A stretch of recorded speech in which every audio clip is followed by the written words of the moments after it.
Hey friends! Glad you're here at Fiction Blue. We've cooked up something special. What if Harry found a time turner in the attic at age 6 and used it to undo the night at Godric's Hollow? Liking and subscribing really helps us out. Okay, story time. Chapter 1, The Spinning Glass. The attic at number 4, Privet Drive smelled like old cardboard and something chemical, the ghost of Vernon Dursley's failed home improvement projects, the dusty bones of a life lived in aggressive mediocrity. Harry wasn't supposed to be up here. He wasn't supposed to be in a lot of places, which was precisely why he spent so much time in all of them. He was 6 years old and small for his age, with knees that were perpetually scraped and glasses held together at the bridge by a strip of Dudley's old sticking plaster. He'd climbed the pull-down ladder while the Dursleys were at the garden center. Aunt Petunia had been talking about a new rose variety for 3 days straight, which meant they'd be gone for at least 2 hours, which meant Harry had time. He didn't know what he was looking for. He never did. He just liked the attic because it was quiet, and it was his in a way that the cupboard under the stairs wasn't, because nobody had made him go to the attic. He'd chosen it himself.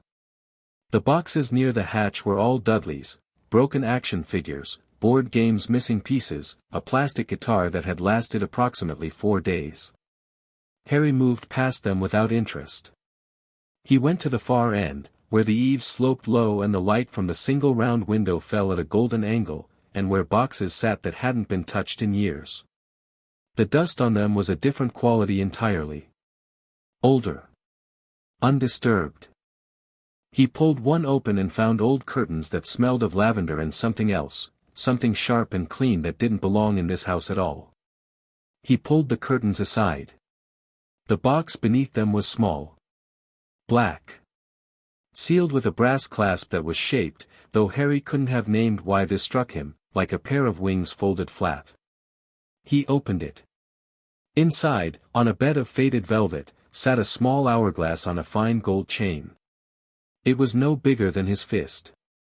The glass part was a deep amber color, and the sand inside caught the window light and threw tiny sparks across the attic ceiling, gold and copper and a peculiar blue that Harry had never seen in ordinary sand. The chain was thin but felt, when he lifted it, heavier than it should have been. Like it had gravity that other things didn't. Harry turned it over in his hands. There were runes etched around the hourglass's brass frame, the kind of writing he'd seen in the library books he sometimes snuck from Dudley's discards, the ones about old things, before Petunia noticed and threw them away. He couldn't read them. But when his fingers passed over them, something in his chest went very still, the way a held breath feels before you let it go. He'd had dreams his whole life. Not normal dreams. Dreams of a green light so bright it left afterimages, a woman's voice saying "Not Harry, please, not Harry," and a sound like the world ending from the inside. He woke from those dreams sometimes with his scar burning, and he'd press his hand against the cupboard door in the dark and breathe until it stopped. Aunt Petunia said the dreams were nonsense. Uncle Vernon said if he mentioned them again there'd be no dinner for a week. Dudley said nothing, because Dudley didn't know, because some things you learn very young to keep to yourself. Harry sat with the hourglass in his hands and looked at the sand sparkling, and the woman's voice rose up in him the way it always did, unbidden, just there, like it lived in the same place as his heartbeat. Not Harry. He turned the hourglass over once, almost without thinking, the way you'd spin a top just to see it spin. The attic stopped. Not stopped like silence, stopped like a photograph. The dust motes hung in the shaft of window light and didn't fall. Harry's hair lifted at the back of his neck, all of it, every single strand. The golden sparks from the sand froze mid-arc in the air around him, and for one breathless second the world held itself at absolute zero. Then it lurched. It wasn't falling. It wasn't flying. It was something that had no word because no one who'd experienced it had ever found adequate language for it, a sensation of moving through the space between one moment and the next, which turns out to be much larger than anyone suspects from the outside. Harry gasped. The attic dissolved. The sparks expanded into a rushing spiral of amber and gold and that impossible blue, and Harry held the chain in both fists because instinct told him very clearly that letting go would be very bad indeed. He had time to think, oh. And then, I know where this is going. He didn't know how he knew. He just did. He landed on grass. Cold, wet grass, night air hitting his face like a slap, and he was on his hands and knees in a garden he'd never seen before but recognized immediately from the dreams. The way you recognize a place you've only ever seen at the edge of sleep. Godric's Hollow. He knew it was October because of the cold and the way the stars looked, sharp and unkind, autumn stars, not the soft blur of summer.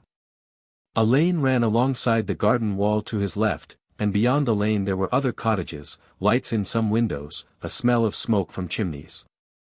Normal things. A normal village sleeping through what it didn't yet know was going to be the most terrible night in living memory. Harry pushed himself upright and looked at the house. It was lit on the ground floor. Warm yellow through the downstairs windows. He could see a shape moving inside, someone in the kitchen, he thought, and the sight of it did something to his chest that he didn't have a word for at 6 years old, but which was, in its precise composition, a mixture of joy and grief so perfectly matched that they cancelled each other out and left only a terrible, clear alertness. His parents were in that house. Alive. Right now, alive. He checked the hourglass. He'd turned it once. In the library book, the one Petunia had thrown away, the one about magical devices and old things, there'd been a line, one turn for each hour. He'd sent himself back 1 hour. He didn't know exactly what time it was here, but the village felt like late evening, maybe 9 o'clock, and the air had the specific quality of a night that hadn't broken yet. He had time. He didn't know how much, but he had some. Harry climbed the garden wall. He was small and it was not a short wall, but he'd been climbing things since before he could read and his hands found purchase automatically. He dropped into the garden and moved through the dark toward the house, and that was when he heard them. His father's laugh first, sudden, warm, slightly too loud, the laugh of someone who found something genuinely funny and wasn't trying to moderate it. And then his mother's voice, lower, cutting through the laugh with something that was fond and exasperated in equal measure, "James, he's barely been asleep 10 minutes, and James Potter saying, he'll sleep through anything, Lils, he's our son." Harry stood in the dark garden with his heart doing something he'd never felt it do before and listened to his parents argue affectionately about whether to go check on him again, and the whole of him, every scraped knee, every hungry night in the cupboard, every dream ending in green light, all of it aligned into something very simple and very hard, not this time. He didn't go inside. He understood, even at 6, that going inside would change things in ways he couldn't predict. That walking into that kitchen and saying hello, I'm Harry and I'm from the future would produce chaos, confusion, time lost. He needed to understand the shape of the night first. So he sat against the garden wall in the cold and waited, and he watched the house. They stayed up late, his parents. The kitchen light burned past what he guessed was 10, 11. He heard music at one point, something with a slow trumpet, and the sound of his father attempting to sing along badly and being told to stop. He heard his mother reading something aloud and James asking questions and the conversation going long into the night the way conversations do when two people are genuinely fascinated by the same things and also very much in love. Harry listened to all of it from the garden, and he didn't cry, though not crying cost him more than he could have explained. Then the village went quiet. The temperature dropped another degree. And Harry felt it in the scar on his forehead before he understood what he was feeling, a pressure like the air before a lightning strike, the feeling of something enormous moving through the world in the way that enormous wrong things move, without consideration, without hesitation, with absolute certainty of its own purpose. Harry stood up from the cold grass, his legs stiff, his face numb, and looked at the garden gate. The gate opened. The man who walked through it was tall, and he wore robes the color of a bruise, and the hood was down. Harry could see his face, and seeing his face was different from the dreams. In the dreams the face was always half shadow. In reality it was pale and flat and the eyes were red, and the thing that lived in those eyes was something Harry recognized from the dreams too, not hatred, exactly, not even cruelty. Just absolute conviction. The absolute conviction of something that believed it had no reason to be uncertain about anything. Voldemort walked through the garden gate like he owned the ground he was walking on. Harry stayed very still in the shadow of the wall. For 6 years old, he was remarkably good at staying still. The Dursleys had given him an inadvertent education in invisibility, in making yourself small and quiet and unfindable. He pressed himself against the stones and watched Voldemort walk up the path, and his mind was running fast and cold, faster than it had any right to run for a child, and it was saying, "The door. The door is the moment. Before the door is when you move." Voldemort reached the front step. Raised his wand. Harry had the time-turner in his left hand. He didn't think about it consciously, his body had already decided before his mind caught up with the decision. He'd turned it once to get here. If he turned it again, he went back another hour. 2 hours from now. Past the moment. He could bring someone, but there was no one to bring. He could go for help, but there was no time. There was only this, the man on the step, the wand rising, and Harry alone in the garden with a small gold hourglass and the absolute certainty that if he did nothing then in approximately 90 seconds his mother would be dead. He picked up a stone from the garden path. It was the size of his palm, good and heavy. And then he stood up, stepped out of the shadow, and threw it. He had, as it happened, an excellent arm. Dudley had discovered this the hard way on several occasions. The stone struck Voldemort on the back of the right shoulder just as the wand hand was rising, and Voldemort turned, and that was the moment, that half-second of surprise, that absolute incredulity on the face of something that didn't believe in being surprised, and Harry screamed at the top of his lungs. "Mom! Dad! Get out of the house, run, get out now!" He screamed it like it was the only thing his body knew how to do, because in that moment it was. His voice cracked on the last word because he was 6 and terrified and had never done anything more important in his life, and it wasn't brave so much as it was desperate, and desperate is sometimes enough. The kitchen light went out. There was a crash from inside the house. And then the front door flew open. James Potter came through it at a dead run with his wand up and his face gone from confused to understanding in approximately 1 second flat, because James Potter had survived a war and his reflexes were that of a man who had lived through things, and when you heard your son screaming "Get out of the house" in the garden at midnight you did not stop to ask questions. He saw Voldemort. He didn't stop moving. He hit the garden path at full speed and cast 3 spells in the time it took Voldemort to redirect his attention, and none of them were anything Harry had ever read in a children's book. They were war spells. They were the spells of someone who had fought this fight before and lost friends to it and was absolutely done. Voldemort took the first 2 on a shield that cracked the air like a thunderclap. The third caught him in the side and he staggered, actually staggered, 1 foot going back, and the look on his face wasn't pain so much as absolute affronted disbelief. "James," Lily's voice from the doorway, and she had her wand too, her wand and the look on her face that Harry would see again and again in the years to come, the look that meant she was calculating 17 things at once and would be done in a moment. She wasn't waiting for permission. She fired 3 spells over James's shoulder before the sentence was finished. Voldemort was good.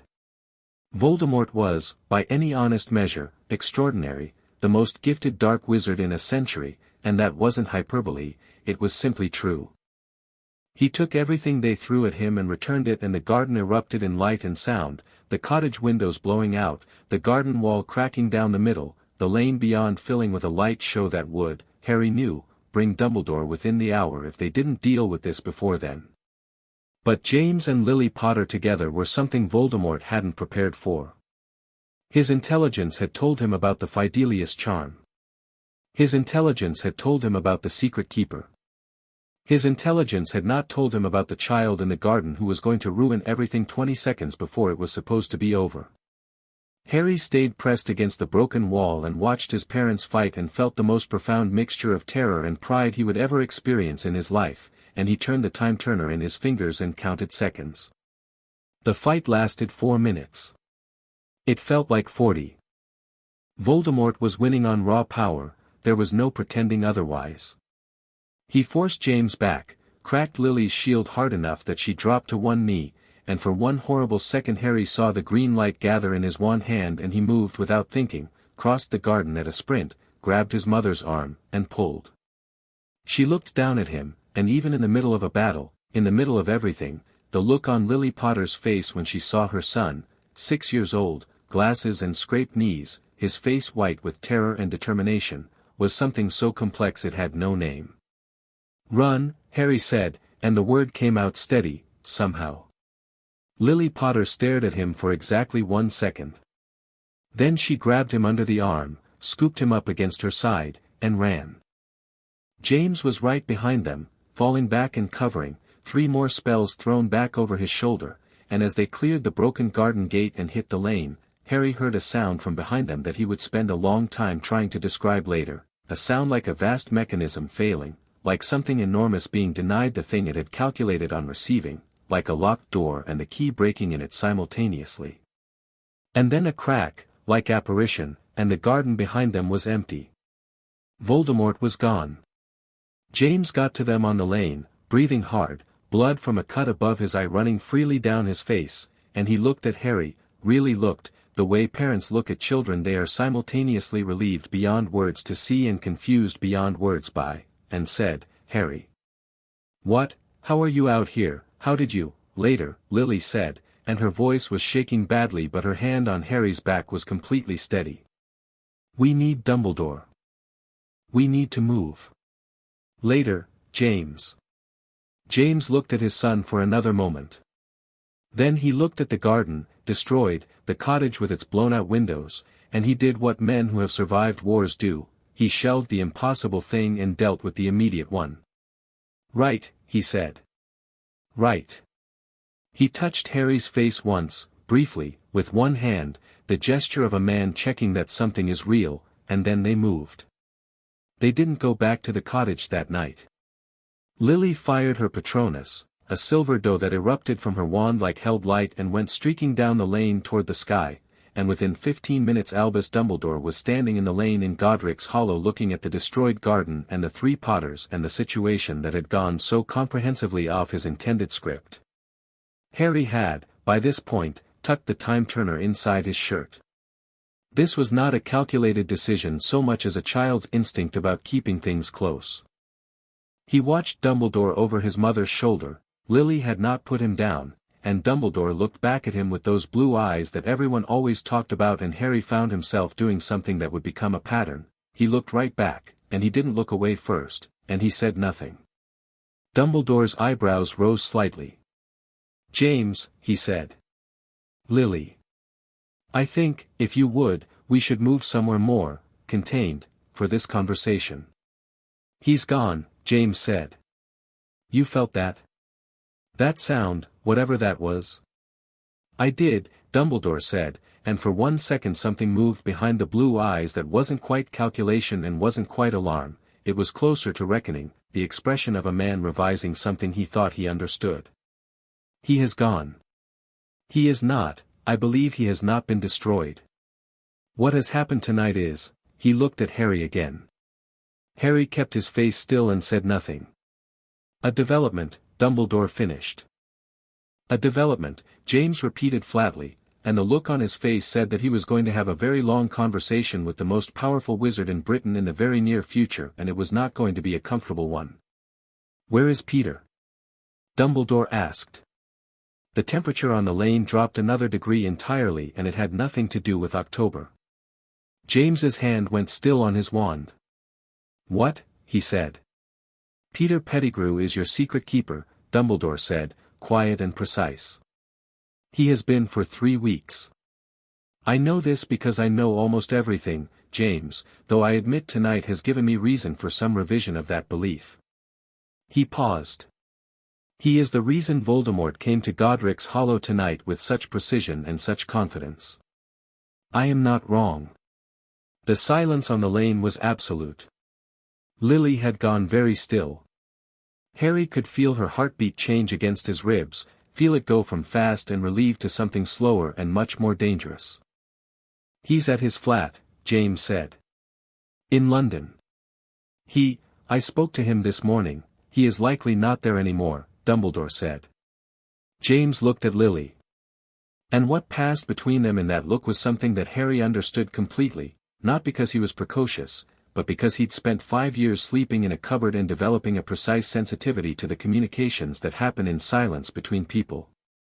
It was grief and rage and betrayal, and behind all of it, underneath all of it, the raw fierce fact of their son in Lily's arms, alive, which he should not have been, which he was because something had gone differently than it should have tonight, and neither of them knew yet what that meant or how.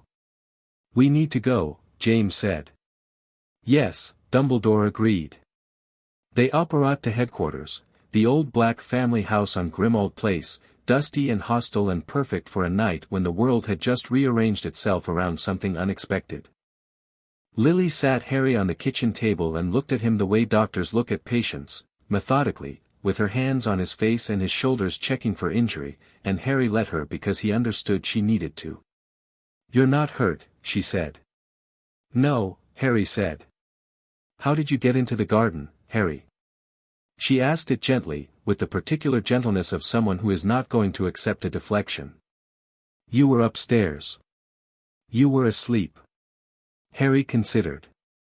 He was 6 years old and had just time-traveled and intervened in a battle with the most dangerous dark wizard of the age and screamed loud enough to alter the course of his own history. He was also, genuinely, 6 years old. And looking at his mother's face, the green eyes that were somehow exactly like and completely unlike looking in a mirror, the face that came at him now from outside instead of from dreams, he made the only decision that made any real sense. He pulled the time-turner out from under his shirt. Lily went absolutely still. James, standing by the fireplace, made a sound that wasn't a word. I found it, Harry said. In an attic. Our attic. Lily's voice was very careful. Harry, do you know what this is? Not exactly. But I turned it once and I went back. And I was in the garden. He paused. I had to wake you up. I had dreams. About the green light. About you saying not Harry, please. So I woke you up instead. The kitchen was very quiet. Lily's hands were not entirely steady when she took the time-turner from him, and she held it in both palms and looked at it and then looked at Harry and then at James, and James was looking at his son with an expression that Harry would spend years trying to name. It was not something you saw on adults' faces very often. It was something adjacent to all. The attic, Lily said. James, he said, an attic. We don't have an attic, James said slowly. They both looked at the time-turner. Then they both looked at Dumbledore, who had come silently into the kitchen behind them and was standing in the doorway with an expression of complete unreadability on his face. Ah, Dumbledore said. Ah, James repeated, and the single syllable had more compressed meaning in it than a full sentence. That's what you're going with? The time-turner, Lily said, not as a question. Was a contingency, Dumbledore said, after a pause just long enough to establish that he was choosing his words. Placed against the possibility of a very particular kind of catastrophic failure. I intended it to be found by someone older. It was found by my 6-year-old son, James said. Who used it? To save our lives. Because you put it somewhere it could be found by a child. I placed a 6-turn time-turner in a location that required access to magic to open, Dumbledore said, which was technically an answer to a slightly different question. Harry should not have been able to, but he did, Lily said. But he did, Dumbledore agreed. Another silence. Harry watched this exchange with his chin tucked down and his eyes sharp, and he noticed several things: that Dumbledore was not quite meeting his eyes, that his father's jaw was doing a thing it did when he was furious and maintaining control through effort, and that his mother was very still in the way she went still when she was thinking several steps ahead of everyone else in the room. It only turned once, Harry said. Everyone looked at him. The time-turner. It only turned once when I tried it. I don't know if I broke it. Dumbledore looked at the time-turner in Lily's hand. His expression shifted by a fraction, something that in a less composed man would have been visible relief. It is attuned, he said. It allowed one turn. It will not allow another. Why? Lily asked. Because one was all that was required, Dumbledore said, which wasn't an answer either. James went to the table and sat down across from Harry, elbows on the table, looking at his son at close range.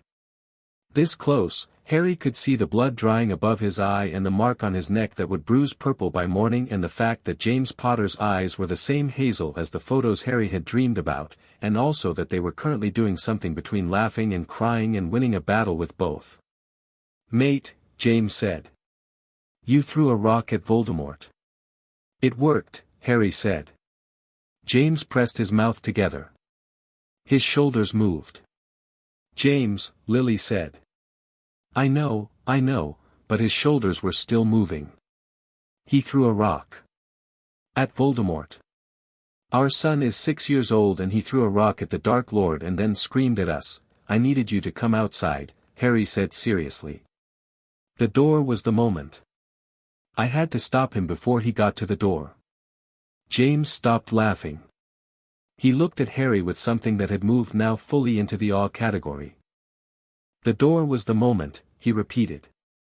He had his wand up. I needed to distract him. Yes, James said carefully. Yes. He was quiet for a moment. Harry. How did you know to do that? How did you know any of this? Harry thought about how to answer this. About the dreams. About the woman's voice, his mother's voice, saying not Harry, and how that voice had always sounded like something both happening and already over. About 5 years of sleeping in a cupboard and thinking about green light and the feeling that he'd survived something, that there was a before and an after and he lived in the after without ever having been given the before. I've always known, Harry said. Which was true, in the way that important things are always already true before you find the words for them. Lily pulled him into her arms again without a word, and Harry, who had never in his memory been held like this, with this specific combination of fierceness and relief and recognition, did the thing he'd refused to do in the garden. He buried his face against her shoulder and held on. James put his arms around both of them, his chin on top of Harry's head. In the doorway, Dumbledore watched 3 people become a family in real time, and his expression was unreadable, but his eyes were doing something private and significant. The night was long. There were conversations, between Lily and Dumbledore, between James and Dumbledore, and finally between James and Lily alone, in the kitchen, after Harry had been put to bed in a room on the 2nd floor that was much better than a cupboard. Harry didn't sleep. He lay in the dark and listened through the floor to the cadences of his parents' voices, not the words, the voices. The back and forth of 2 people working through something enormous together. He heard his father say Peter once, in a voice with no warmth in it at all. He heard his mother say Dumbledore in a tone that was going to mean a conversation of considerable sharpness, in the very near future. He heard them go quiet for a while, and then the sound of movement in the kitchen, and then his father saying something low that was almost certainly not appropriate for children, and then his mother's laugh, a real one, startled out of her, and then more quiet. At some point he slept. He dreamed, for the first time in his memory, of nothing at all. In the morning, Sirius Black showed up at the door of Grimmauld Place at 7:15 with his hair everywhere and his eyes wild, having heard, through the particular network of magical communication that functioned among people who had fought a war together, that something had happened in Godric's Hollow. He stopped in the doorway of the kitchen when he saw Harry eating toast at the table. Harry looked up. Sirius looked at James. Then at Lily. Then at Harry. Then at the destroyed expression on his best friend's face and the steady one on Lily's, and he said, "What happened? What actually happened?" "Sit down," James said. Sirius sat. James told him. All of it, the garden, the fight, the time-turner, Peter. Sirius's face went through approximately 15 separate expressions in 4 minutes. By the end of it his elbows were on the table and his hands were in his hair. "Peter," he said. "Yes." "Peter Pettigrew." "Yes, Padfoot." "That," Sirius said several things that were definitely not appropriate for children, except Harry had grown up in the Dursleys' house and had an extensive working vocabulary. Sirius caught Harry's eye and stopped himself mid-sentence. "Sorry. I'm sorry." He looked at Harry for a long moment. "You're all right. You're actually all right?" "Yes," Harry said. "You threw a rock at." "Yes," Harry said. Sirius turned to James. "I love him," he said simply. James put his face in his hands. "We need to find Peter," Lily said, from the stove, without turning around. The "we" in that sentence had a quality to it that suggested "before I find him myself" was the unspoken second half. "Dumbledore is already, Dumbledore's people are already looking," James said. "But Sirius, if you were him, if you'd just, he'd run," Sirius said immediately. "He'd run to whatever dark hole he'd already prepared. He's been preparing for this for years, he stopped. His jaw tightened. "We just didn't see it." "We need to be careful," Lily said. She brought 2 mugs to the table and sat down. "If we move on Peter directly, without the ministry, without going through proper, the ministry is half compromised," James said. "Exactly," Lily said. "Which is why we need to be smart about it." She looked at Sirius. "If Peter is found by someone sympathetic to Voldemort before we find him, he disappears. If we move too fast and tip our hand, he disappears. We need to think." This was, Harry recognized, his mother thinking 17 steps ahead. He ate his toast and listened and filed things away, because he'd been filing things away his whole life, cataloging the information in dreams and instinct and the book scraps he'd gathered, and now there was so much more, not just what he knew from his own brief memory, but the bones of something larger. The shape of the war that was coming. The war that had never really ended. He looked at the time-turner sitting on the kitchen counter, where Lily had set it last night, and he thought about the runes on the frame and the sand that didn't behave like normal sand, and the 1 turn it had given him, a single hour, enough, precisely enough, and he thought about Dumbledore's expression when he'd said it aloud 1 turn, "It will not allow another." Not it can't. It won't. The distinction mattered. Dumbledore and his careful words. "What happens to Voldemort now?" Harry asked. The table went quiet. For adults, Lily, James, Sirius, and Remus, who had arrived silently at the back door sometime during the conversation and was standing with his coat still on and his face doing a careful arrangement of calm over something that wasn't calm at all, looked at the 6-year-old at the end of the table. "He's weakened," James said. "He lost whatever he went there to, whatever the plan was last night. He didn't get to complete it. So he's diminished. But not gone. He's done this before, retreating and rebuilding. He'll come back," Harry said. It wasn't a question. James looked at his son steadily. "He'll come back," James confirmed. "Okay," Harry said. He took another bite of toast. Remus, from the doorway, said very quietly, "He's going to be a problem, isn't he?" Which could have meant Voldemort, and did, but also meant something else, and James's small helpless smile said he understood exactly which something else Remus meant. "He already is," James said, with a pride in his voice that he wasn't trying to hide at all. Dumbledore came at midday. He came alone and without announcement, which was his way, and Harry watched him from the top of the stairs as he was let in by Lily, watched the way Lily's body language, always precise, was doing something specific as she showed him into the sitting room. Not hostility. Not warmth. Something considered. The conversation was long. Harry heard it in pieces. He'd positioned himself on the landing with no compunction about eavesdropping, because people who eavesdrop on important things get to know important things, and knowing important things had always been the only power he'd had.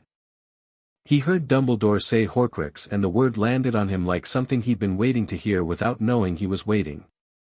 He heard his mother say you knew about this and Dumbledore say I suspected and his mother say you suspected for how long, and there was a silence in which the answer lived without being spoken, and then his mother said something very sharp in a very low voice that Harry couldn't quite catch. He heard his father say, "What happens now, Albus? What is the actual plan?" He heard Dumbledore say Harry is the variable I did not account for, and he heard something in how Dumbledore said variable, the exact choice of that word, variable, meaning factor, meaning unknown element, meaning something you don't yet understand the function of, and he sat on the landing with his back against the wall and thought, no. Not a variable. I am not a variable in your plan. It was the first fully formed political thought he'd ever had. He was 6 years old and it was clear and bright and absolutely correct, and he held on to it the way he'd held on to the time-turner chain in the spinning dark, tightly, with both hands, because some things you don't let go of. The meeting ended. Dumbledore left. Lily came to the bottom of the stairs and looked up, and she saw Harry immediately, which she probably expected to. Her expression was tired and careful, and underneath it something fierce that would, Harry thought, become very important in the next few years. "How much did you hear?" she asked. "Enough," Harry said. She nodded slowly, like he'd confirmed something she'd already decided. "Good," she said, which surprised him. She came up the stairs and sat down next to him on the landing, which surprised him more, because she was an adult and adults did not usually sit on floors. She sat cross-legged with her back against the wall, shoulder to shoulder with him, and looked at the opposite wall. "He used the word variable," Harry said. "Yes. I'm not a variable." "No," Lily said. "You're not." She paused. "Dumbledore is a brilliant man who believes very strongly in the necessity of the long game, Harry. He thinks in decades. And there is value in that. But he also," she stopped. Chose her words. "He also sometimes forgets that the pieces on his board are people." "He put the time-turner in the attic," Harry said. "Yes. Where I could find it." Lily turned her head and looked at him.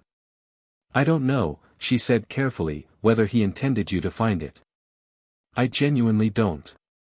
And I suspect that's exactly how he'd prefer it." "But he didn't tell you about it," Harry said. "No," Lily said, and the word had an edge in it like cut glass. "He didn't." They sat in silence for a moment.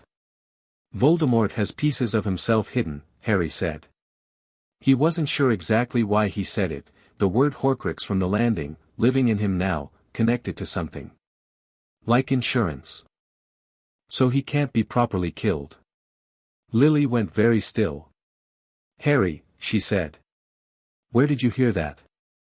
"I don't know," Harry said honestly. "I think I've always known that too." The landing was quiet.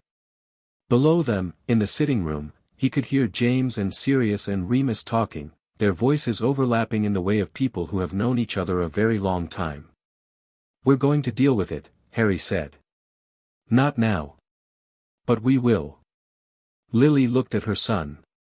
6 years old, his glasses slightly fogged from the breakfast tea, a boy who looked like James and thought like her and had come through time in the dark and thrown a stone at the Dark Lord and saved their lives with a scream, and was now sitting on a landing telling her calmly about things he shouldn't know. "Yes," she said. "We will." She put her arm around him. He leaned his head against her shoulder. Downstairs, James was laughing at something Sirius said, the Real laugh, the too loud one, and the sound of it came up through the house like warmth.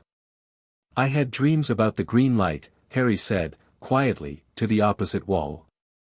"For as long as I can remember." Lily said nothing for a moment. Her arm tightened around him. "You don't have to dream about it anymore," she said. Harry thought about this. About the dream of a world where she hadn't said that, where she couldn't say it, where she wasn't here. About the attic and the amber sparks and the cold garden and 4 minutes of light and noise and his parents fighting the dark like they were made for it. "I know," he said. Outside, the October afternoon pressed against the windows, and the world that had almost ended last night continued its ordinary business of light and shadow, entirely unaware of how close it had come to a different story. Harry Potter was 6 years old, and he had already changed everything. He had no intention of stopping there. Chapter 2, What the Living Owe the Dead. 3 weeks after Godric's Hollow, Peter Pettigrew was found in a bedsit in Aberdeen, Scotland, living under the name Malcolm Creef and eating tin soup over a single-ring burner. He'd grown a beard and dyed his hair, and neither change helped him in the slightest because Sirius Black had known Peter Pettigrew since they were 11 years old and could have identified him by the way he walked in a thunderstorm at 100 yards. Sirius didn't go alone. Lily had been extremely clear on the subject of Sirius going alone, and Lily's extreme clarity on subjects had a quality that made even Sirius Black revise his plans. So he went with Remus and 2 Aurors from the small contingent the Ministry could be trusted with, a woman named Shacklebolt, who was quiet and precise and clearly better than her rank suggested, and a man named Moody, who had one real eye and one that moved independently and didn't seem to like anything about the situation except the prospect of an arrest. Harry heard about it the same way he heard about most things in those 3 weeks, by being somewhere adults didn't expect him to be and listening with considerable attention. The arrest itself was quick. Peter had apparently tried to transform. He was an animagus, a rat, which meant he'd been living in a rat's body at various points for God knew how long, which meant the list of places he'd been and the things he'd seen was something nobody in the kitchen at Grimmauld Place wanted to think about too hard. Remus had been ready for it. The moment Peter went for the transformation, Remus had hit him with a full body bind and Sirius had said something very short and extremely vicious and Shacklebolt had taken Peter into custody with the brisk efficiency of someone who did this professionally and was not interested in the emotional texture of the situation. Peter had cried during the arrest, apparently. Harry filed this information away without feeling anything particular about it. Betrayal at a certain scale stopped feeling like a person doing a thing and started feeling like a natural disaster, something that just was, that you survived or didn't, that you catalogued and prepared against. What mattered was the trial. The wizarding world did not handle collective reckoning well. This was something Harry understood viscerally before he had the vocabulary for it, the way a place that had been afraid for a long time learned to be afraid quietly, to look at the edges of things rather than straight at them, to decide that uncertain was better than wrong. The Ministry of Magic in November 1981 was an institution emerging from the wrong end of a war it hadn't entirely admitted was over, and the last thing it wanted was a high-profile traitor trial that would force it to look at all the other high-profile things it had been strategically not looking at.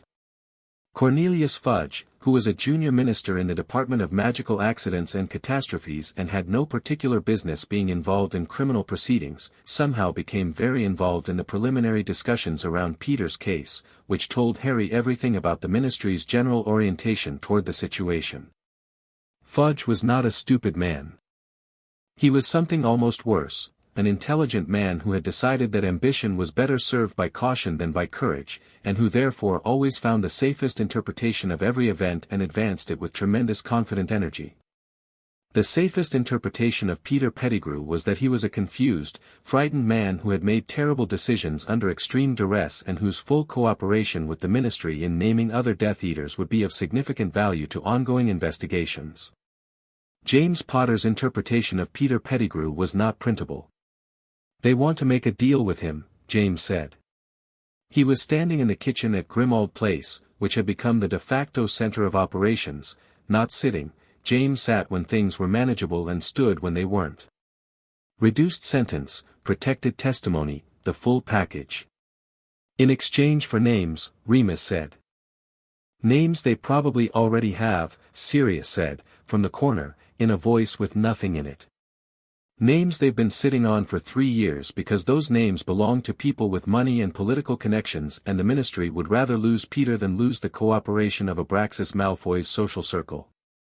The kitchen was quiet in the way kitchens go quiet when everyone is thinking the same thing but nobody wants to say it first.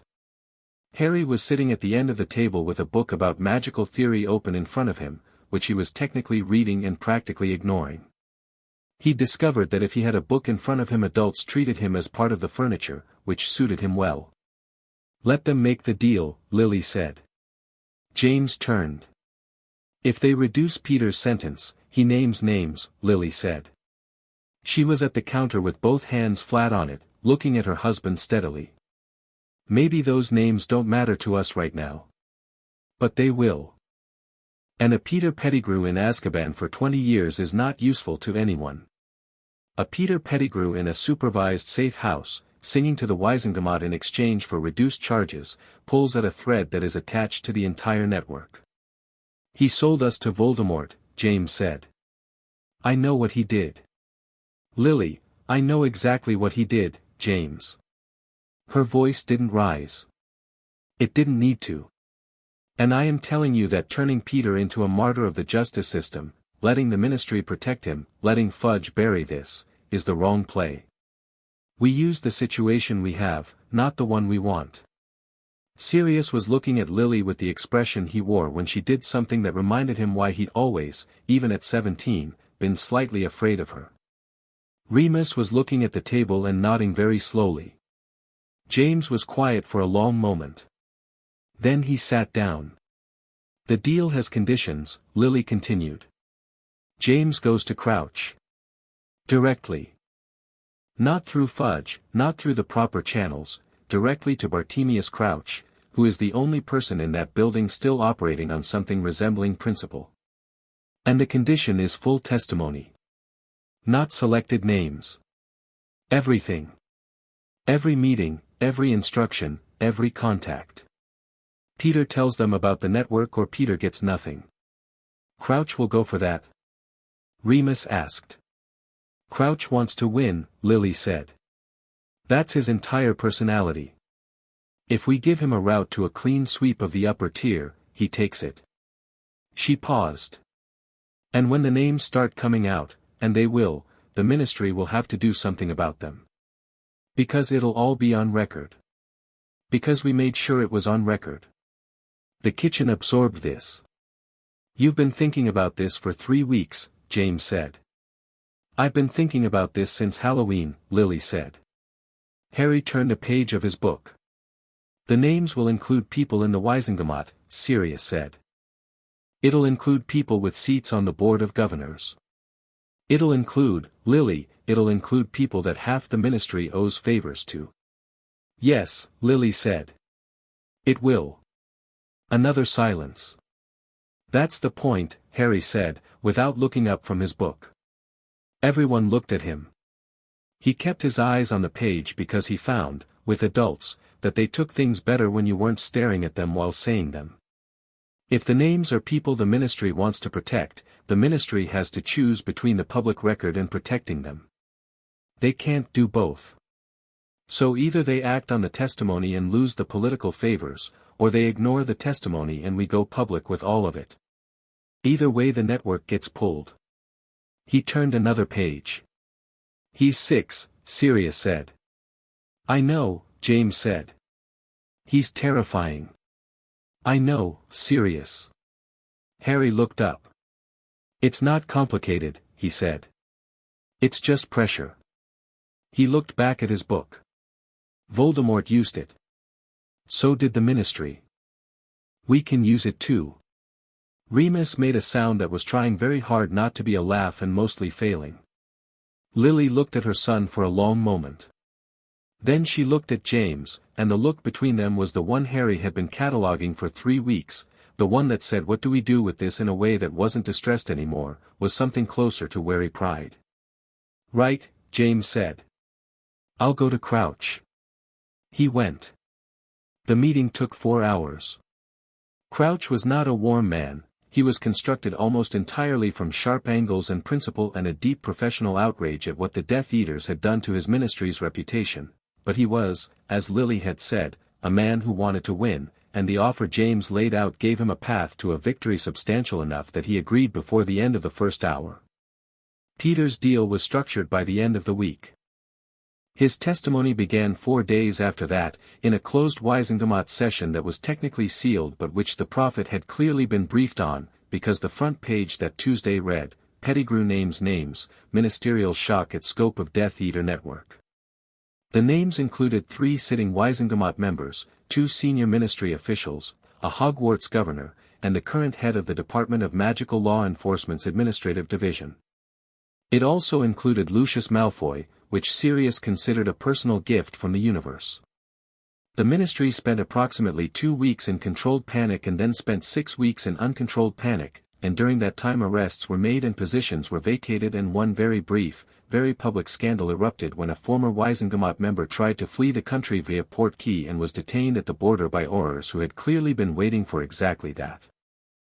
Harry watched all of this from the kitchen at Grimmauld Place and said very little, and understood very clearly that what his mother had done was less like justice and more like surgery, precise, uncomfortable, and done not for the feeling of it but for what came after. Living at Grimmauld Place was strange and not strange. Strange because it was the Black family house, which meant that most of its contents actively disliked being touched and several of them actively disliked being looked at, and the portrait of Sirius's mother in the entrance hall was bolted to the wall and prone to screaming, and the general atmosphere of the place was one of aggressive ancestral resentment. Not strange because it was warm and loud and full in a way that Harry's whole life had not been, and the warmth and loudness and fullness turned out to be more powerful than the resentment. James cooked breakfast every morning in a way that suggested cooking was less a skill and more a philosophy, with tremendous enthusiasm and irregular results. Lily was the better cook but was working on 3 projects simultaneously, so the morning was James's domain, and the kitchen smelled of burnt toast and strong tea and whatever magical experiment he was attempting on the eggs, and Harry sat at the table every morning and ate it all regardless of quality because his father made it, and that fact rendered everything else irrelevant. Sirius came and went. He was living at the house officially now, a process that had involved a significant amount of emotional archaeology through the Black family history and came out the other side as something resembling peace, or at least a productive truce with the place. He'd cleared his old room first and then the small one at the top of the stairs, which he gave to Harry without ceremony, just knocked on the door one evening and said, "I moved some of my old Quidditch posters in there. Puddlemere United, sorry, but you can take them down if your taste is better than mine was at 16. He paused. "Which it probably is, you're James's kid, he'd never have cheered for Puddlemere." Harry left the posters up. He liked them. Remus was in and out as well, arriving on unexpected days and staying for unpredictable lengths of time, and Harry noticed very quickly that the pattern of his absences corresponded to the lunar cycle. He also noticed that nobody mentioned this, which meant nobody expected him to have figured it out, which meant he filed it and said nothing, because information kept was more useful than information shared for the sake of sharing it. The thing about living at Grimmauld Place was that it was also, genuinely, a house in a state of quiet emergency. Voldemort was alive. Weakened, certainly. The night at Godric's Hollow had cost him whatever he'd gone there to take, and without it he was less than he'd been. Reports came in through Dumbledore's network, through Moody's Auror contacts, through Sirius's own channels, scattered sightings, disturbed magical signatures, the particular quality of dark magic that Remus could apparently smell, which he mentioned once and then looked like he wished he hadn't. The rebuilt version of the Order of the Phoenix, smaller now, more careful, with the hard lessons of the First War worked into its structure, met twice a month in the basement. Harry was not invited to these meetings. He was also, on 3 separate occasions, found in the storage room adjacent to the meeting room where a crack in the plaster between the 2 rooms was large enough to hear through if you stood very quietly next to the old coal hatch.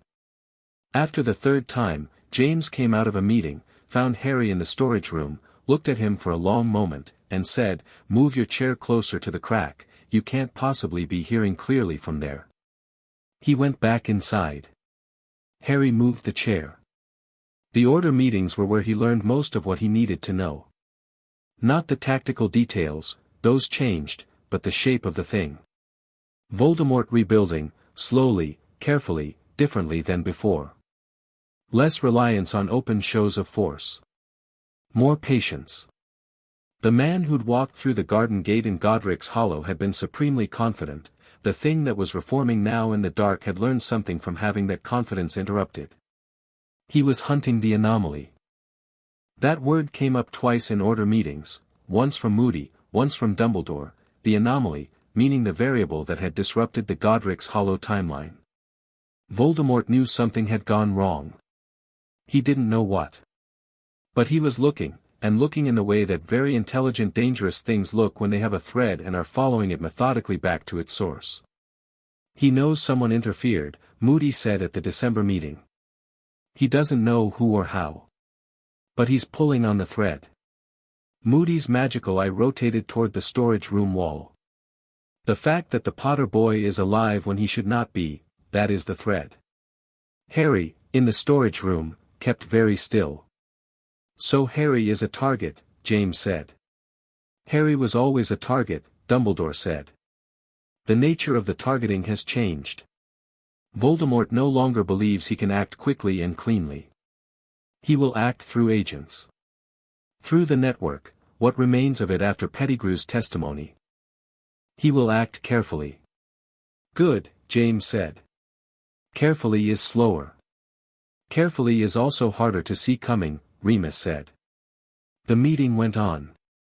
Harry sat in the dark next to the coal hatch and thought about Voldemort following the thread back, and about threads, and about what you did when someone was following a thread toward you. You didn't cut it, cutting it only confirmed its existence. You followed it yourself. You found out where it led before he did. He was 6 years old and thinking this was not alarming to him. It probably should have been. Christmas came, which was a thing Harry had theoretical knowledge of but no experiential framework for. The Dursleys celebrated Christmas with aggressive normality, enormous tree, enormous quantities of food, Dudley's gift pile taking up most of the sitting room, and Harry spent those days in the cupboard and was given a 50-pence piece and a pair of Dudley's old socks. Christmas at Grimmauld Place was different. Sirius decorated the entrance hall despite the screaming portrait, which Lily eventually silenced with a charm that involved a specific combination of spellwork and the kind of language Harry had filed away earlier. The kitchen had tinsel on everything, including the kettle, which Sirius had done at 2 in the morning apparently on impulse, and which James had come down to find the next morning and stood looking at for 15 seconds in silence. There was a tree in the sitting room with lights that moved and changed color and chased each other around the branches in spirals, and packages underneath it, and Harry stood in the doorway of that sitting room on Christmas morning at 6:30 before anyone else was awake and looked at it and felt something that he didn't immediately have a name for. It was quite a while before he identified it as ordinary happiness, which it turned out felt different from other kinds of happiness because it didn't have emergency in it. James came downstairs and found him there and didn't say anything for a moment, just stood beside him in the doorway looking at the tree. "Merry Christmas," James said finally. "Merry Christmas," Harry said. James put his hand on top of Harry's head, briefly, the way he did sometimes, and then went to make tea, and Harry stayed in the doorway until the light outside changed and he could hear Sirius swearing at something upstairs, and then he went to find out what was on fire. The gifts were unexpected in their variety. Lily had given him books, serious books, not children's books, but actual magical theory texts that she'd annotated in the margins in small precise handwriting that he would spend months working through. James had given him a child's training broom, not a child's toy broom, but an actual scaled training broom, the kind used to teach young children in controlled environments, and when Harry picked it up and felt the specific magnetic responsiveness of a broomstick recognizing a rider, something in his chest clicked into place like a key in a lock. Sirius's gift was a map of Britain, charmed, that showed ley lines and areas of concentrated magical activity in a pale phosphorescent gold, with a note that read, "Know your ground." Moody's first rule. S. He gave Sirius a drawing he'd done, which was, Harry could see when Sirius opened it that it was not going to win artistic awards, of the 4 marauders from a photo he'd found in Sirius's room. Sirius looked at it for a long moment without saying anything, and then he folded it very carefully and put it in his breast pocket, and cleared his throat. "Good likeness," he said. "It's really not," Harry said. "Excellent likeness," Sirius said firmly. The day had a quality of being in between things, between the emergency of October and the emergency of whatever came next, and Harry was old enough to know that in-between times were the ones you stored up, that you made enough of them that they sustained you through the ones that weren't. So he ate too much and played Exploding Snap with Sirius and listened to James and Remus argue about Quidditch with the specific intensity of people who'd been arguing the same argument for 20 years, and he sat in Lily's lap while she read to him from one of the annotated books, her voice making the dry magical theory feel like a story, and he let the in-between happen. January brought the first real test. There had been a low-level Death Eater network operating out of Nocturne Alley since before the First War, small things, dark objects, unregistered potions, ingredients, the kind of trade that flourished in the cracks between the ministry's attentions. Pettigrew's testimony had fingered 3 specific locations as distribution points for materials that were a step above black market trinkets, things that, assembled correctly, constituted components of a specific dark ritual. The ritual was not one Harry recognized by name. But Moody recognized it, and Moody's single real eye went flat and hard in a way that meant what he was recognizing was very bad. "It's a stabilization ritual," Moody said, at the January order meeting. "For a soul that's been fragmented. Violently fragmented. It won't restore what's lost, but it would anchor what remains. Make it harder to dislodge." "He's trying to stabilize himself," Remus said. "Not trying yet. Gathering materials.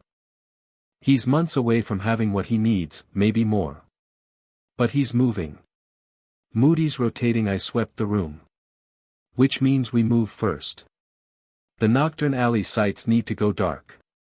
The operation to take out the 3 distribution points took 2 weeks to plan and 1 night to execute. James was part of it. Lily was part of the planning, which she argued for with quiet intensity and won, and then spent the night of the operation at home with Harry in the sitting room playing chess, teaching him, actually, because Harry had no framework for chess and Lily was extraordinarily good at it, which turned out to be a different kind of lesson altogether. "You're teaching me how to think," Harry said, around midnight, looking at the board. "I'm teaching you chess," Lily said. "You're teaching me how to think," Harry said again. He looked up. "Like you do. 17 steps ahead." Lily considered her next move. "Your father thinks fast," she said. "Very fast. In the moment, he's better than almost anyone. But fast thinking and long thinking are different tools, and you need both." She moved her bishop. "I'm teaching you long thinking." "What's Dad teaching me?" Harry asked. "Instinct," Lily said. "He doesn't know he's doing it, which makes it more effective." Harry looked at the board and found the move 3 moves ahead of the obvious one and made it, and Lily's expression shifted by exactly 1 fraction in the direction of pleased. "Sirius is teaching me stubbornness," Harry said. "Sirius is an excellent teacher of stubbornness," Lily agreed. "Remus is patience," Harry said. "And listening. He listens more carefully than anyone." Lily was quiet for a moment. She moved her queen. "You notice everything," she said.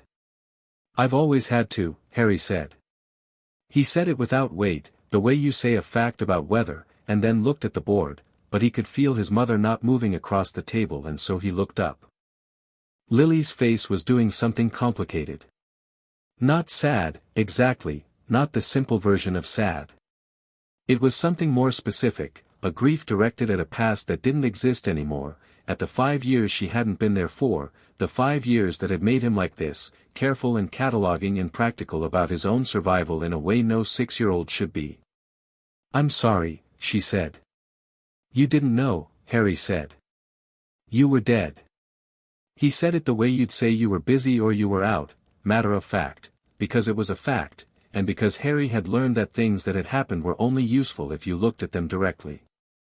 "The other version of you," he said. "She died to protect me. That's what the green light was. That's what stopped it from hitting me." He paused. "I've always known that too. I don't know exactly how. But she did." Lily's hand on the chess piece was very still. "I think about her," Harry said.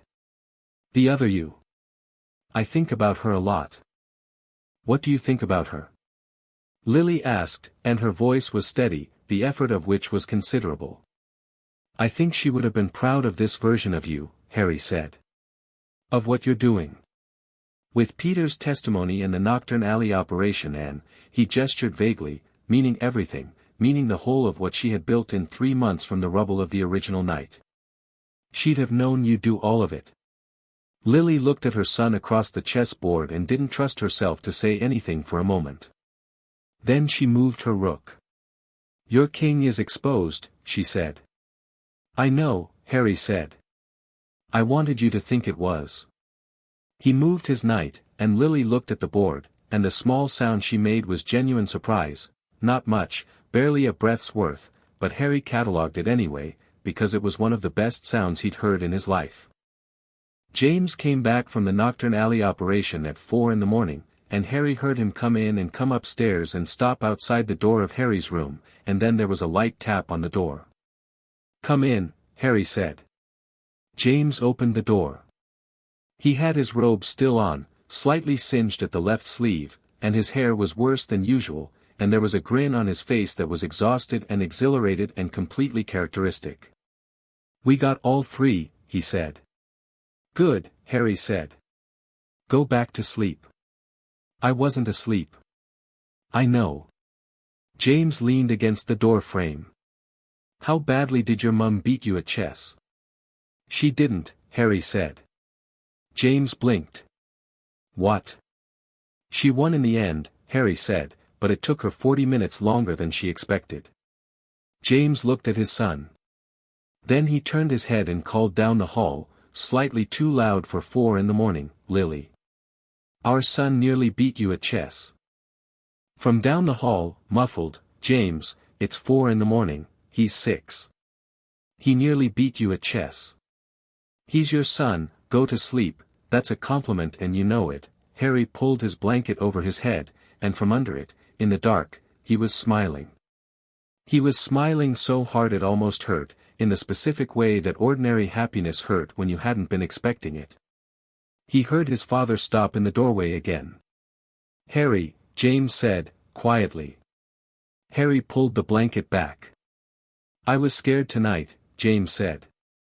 It came out plain and direct, the way James said things he decided to say without decoration. "Not like I used to be scared. A different kind. Because now I know exactly what I'm fighting for." He paused. "That's because of you." Harry looked at his father in the dark. "I know," he said. "Terrifying, having things to lose," James said. "You had things to lose before." "Yeah, but now I know it." He tapped the door frame twice. "Sleep, Harry." "Good night," Harry said. James went down the hall. Harry heard him go into the room, heard the low voices of his parents talking for a while, heard it go quiet. He lay in the dark with the Puddlemere United posters slightly visible in the light from the window and thought about threads and anomalies and long thinking versus fast thinking, and about Voldemort in the dark gathering stabilization components, and about the word Horcrux that he'd been carrying since October. He needed to understand what he knew and what he didn't know. This was Lily's lesson: map the terrain before you move. He knew Voldemort had fragmented his soul, how, he wasn't entirely sure. Into how many pieces he wasn't sure. Where the pieces were he had less certainty about than he'd like. He had a sense, the same sense that told him about the green light, about the Horcrux, about the door being the moment, that there were several. That they were hidden in significant places, objects with history. He had 4 years before Hogwarts. He had his parents and Sirius and Remus and the Order. He had Lily's long thinking and James's instinct and Sirius's stubbornness and Remus's patience, and his own, whatever his own thing was, that combination of all of them filtered through a child who'd slept in a cupboard and time-traveled through an attic and screamed into the dark at Godric's Hollow and been answered. 4 years. He turned over and closed his eyes, and this time when sleep came it came clean and dark and dreamless, and held. Spring arrived slowly, the way it does in London, arguing with March and losing and winning alternately before finally establishing itself in April.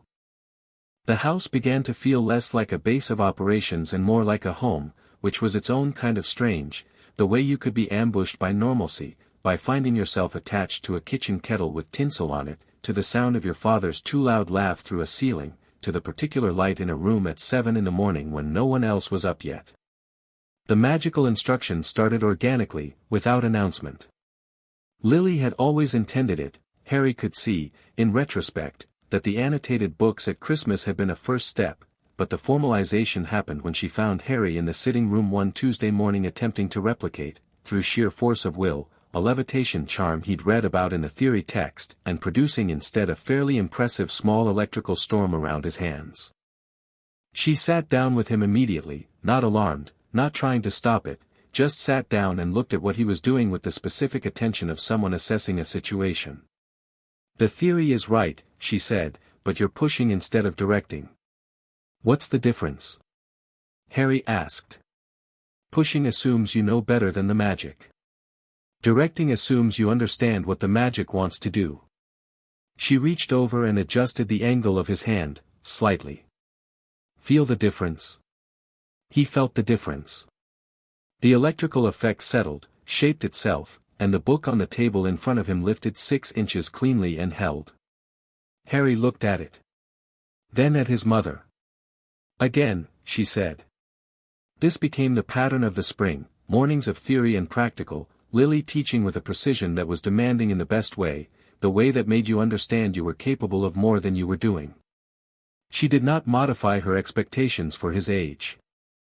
She explained until he understood and then expected him to do it, and when he did it she moved immediately to the next thing, because Harry Potter had never in his life been challenged to his actual ceiling, and it turned out his actual ceiling was quite some distance up.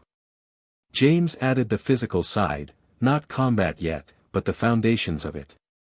Balance, coordination, the kinetic understanding of how a body moves through space under pressure.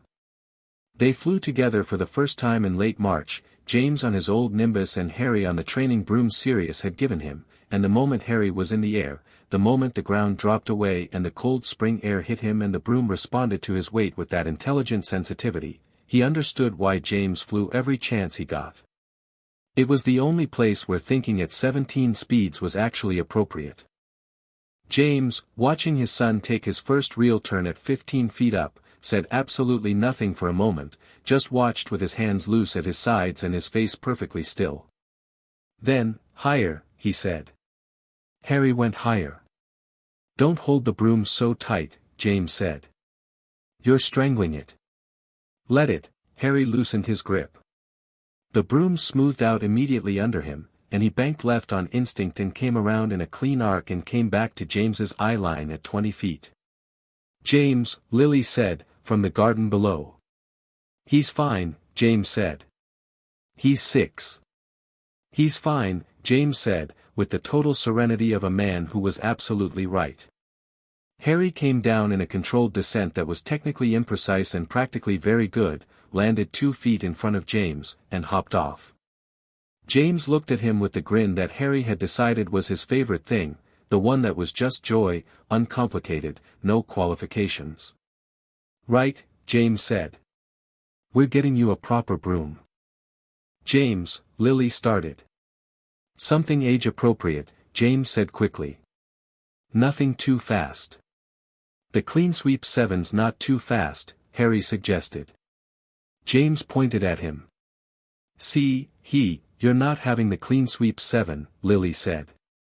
"You're 7 years old." "I'll be 7 in July," Harry said. "And the clean sweep 7 would be, no," Lily said, and then looked between her son and her husband with the expression of a woman who understood that she had somehow ended up in an outnumbered position despite being right. "You're both," she stopped. The two of them were looking at her with identical expressions. The same tilt of the head, the same guileless wide-eyed look, the same almost but not quite innocent quality that was somehow more obvious for being on two different faces simultaneously. "Absolutely not," she said. "They got the clean sweep 7. Harry thought she'd always been going to let them get it. May brought Dumbledore. He came less frequently than he had in November, once a month, sometimes less, and Harry had developed a theory about these visits that he hadn't shared with anyone. Each time Dumbledore came, he spoke with Lily and James at length in the sitting room with the door closed, and afterward Lily was sharper for a day or two and James was quieter, and serious, if he was there, usually went up to his room and played music too loudly. Harry thought Dumbledore was managing them. Giving them enough information to feel involved while retaining enough to maintain control of the operation. This was not a judgment of Dumbledore's character. Harry had developed a complicated relationship with Dumbledore's character over the winter, one that involved genuine respect for his intelligence and genuine wariness about the uses he put that intelligence to. Dumbledore was not cruel. He was committed to a vision of the outcome so completely that the distance between the vision and the people in it sometimes closed in ways that caused harm. The May visit was different. Harry was in the kitchen when Dumbledore came in and, instead of going to the sitting room, sat down across the table from Harry. Just sat down, robes settling around him, hands folded, and looked at Harry with those blue eyes that everyone always talked about. Harry set down his book and looked back. "I owe you an explanation," Dumbledore said. "You owe me several," Harry said. Dumbledore's mouth moved fractionally. "Yes. I expect so." He was quiet for a moment. "The time turner was placed as I told you in October. It was designed to allow a maximum of 1 turn, and it was designed to be opened only by specific magical contact. Your magical signature, Harry, is distinctive. I believed I was placing it beyond accidental discovery. I was wrong, and I am not accustomed to being wrong about these things." "Were you wrong?" Harry asked. "Or did you know I might find it and decide not to interfere?" A long pause. "You are very much your mother's son," Dumbledore said. "Was that an answer?" Harry asked. It was an observation. Dumbledore looked at the table briefly, and Harry recognized it as the closest Dumbledore came to being caught out. "I had considered the possibility. It was a very small possibility. I thought it more likely that, in a certain inevitable outcome, someone older would find it. Someone who had the context to understand what they were dealing with and how to use it." "But you designed it for me," Harry said. "1 turn. My signature. You designed it for a child to use once. To go back 1 hour." Dumbledore was quiet for a moment. That was a confirmation. "Why 1 hour?" Harry asked. "Because 1 hour was enough," Dumbledore said. "If you went back 1 hour, you had time to wake your parents. If your parents were awake and armed when Voldemort arrived, you knew they could hold him off," Harry said. "You knew they could. I believed it was probable. But you didn't tell them," Harry said.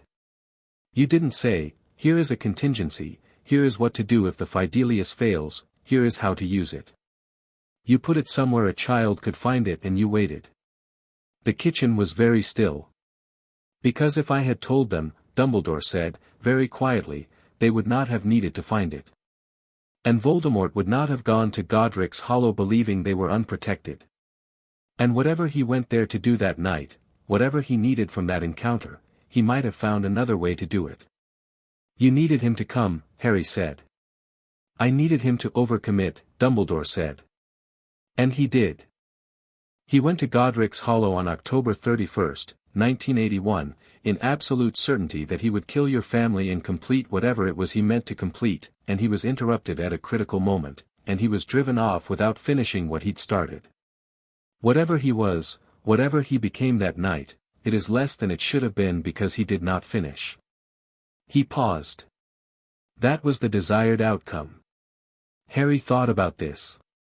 About a man who could plan that with the precision of a watch movement and the cost of it, the cost measured in the things that could have gone wrong, the single hair's breadth between his plan and catastrophe.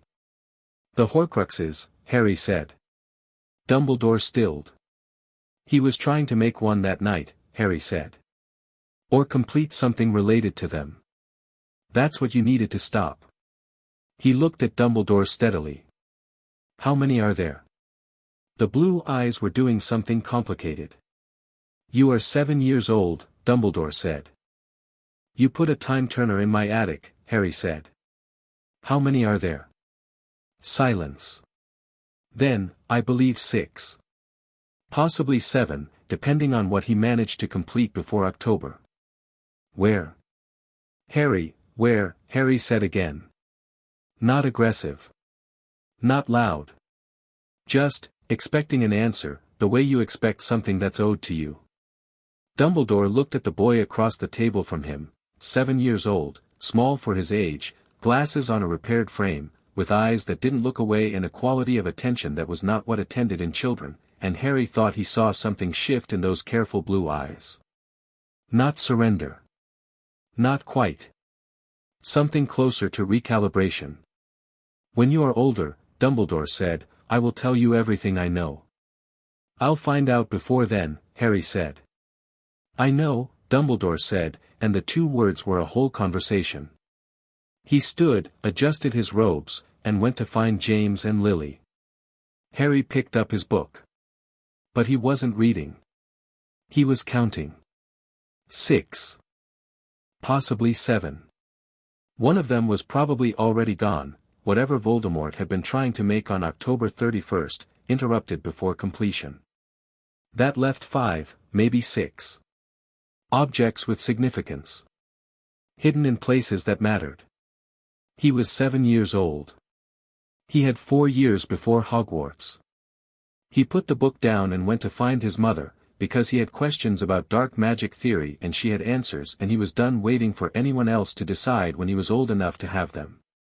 Summer came, and Harry turned 7, and Sirius made a cake that was structurally ambitious and aesthetically disastrous and tasted extraordinary, and James produced a wrapped package that turned out to be a sneakoscope and a secrecy sensor and a small handheld dark detector that Moody had modified, for situational awareness, James said, in the voice of a man who'd rehearsed the description with Lily. Not for anything operational. Harry said thank you with a straight face. Lily's gift was a journal. Plain leather cover, charmed pages, and inside the front cover in Lily's small precise handwriting, map the terrain. Know what you know and what you don't. The distance between them is where you work. Harry sat with the journal in his lap in the afternoon sun in the back garden, Sirius lying in the grass nearby reading something, the sound of James and Remus arguing about something that was probably Quidditch floating through the kitchen window, and he opened to the first page. He began to write.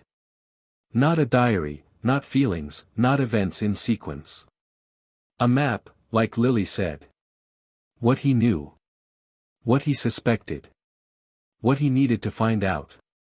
The shape of the war as he understood it, with the gaps marked clearly, because the gaps were the terrain you worked in. Horcruxes, he wrote, at the top. Then, Voldemort fragmented his soul. 6 or 7 pieces. One potentially incomplete from October 31st. Others hidden in significant locations or objects. Need, method of destruction, method of identification, location of each. He wrote for an hour. He filled 6 pages. When he stopped, Sirius had rolled over in the grass and was watching him. What are you writing? Sirius asked. Thinking, Harry said. Sirius looked at the journal. Then at Harry. He had the expression he sometimes got, the one that was the other side of the loud irreverence that was his public face, the one that came out in quiet moments when he thought nobody was calibrating him. Your dad at 7, Sirius said, was trying to figure out how to charm a bucket of water to dump on a teacher he didn't like. Did it work? Harry asked. Spectacularly, Sirius said. He was quiet for a moment. You're not afraid of any of this, are you? It wasn't quite a question. I was afraid, Harry said. At Godric's Hollow. I was very afraid.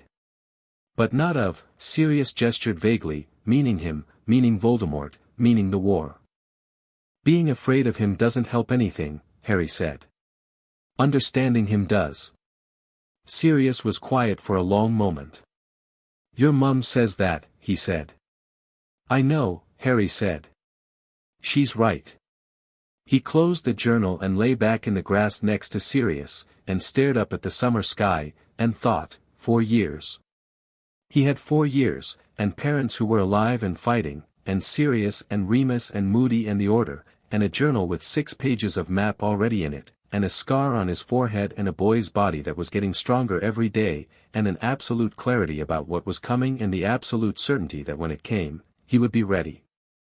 The summer afternoon held its breath. Harry let it.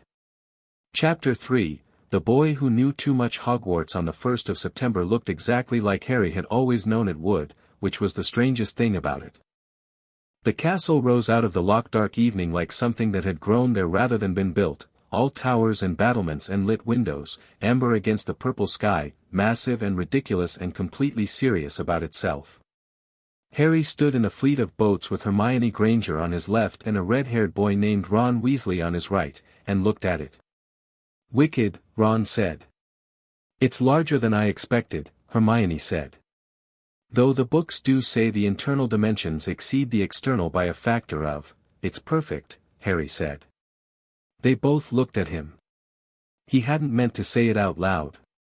But it was true, it was exactly perfect in the way that things are perfect when they've been imagined so long and so completely that the reality of them arrives not as a surprise but as a confirmation. He'd known about Hogwarts his whole life.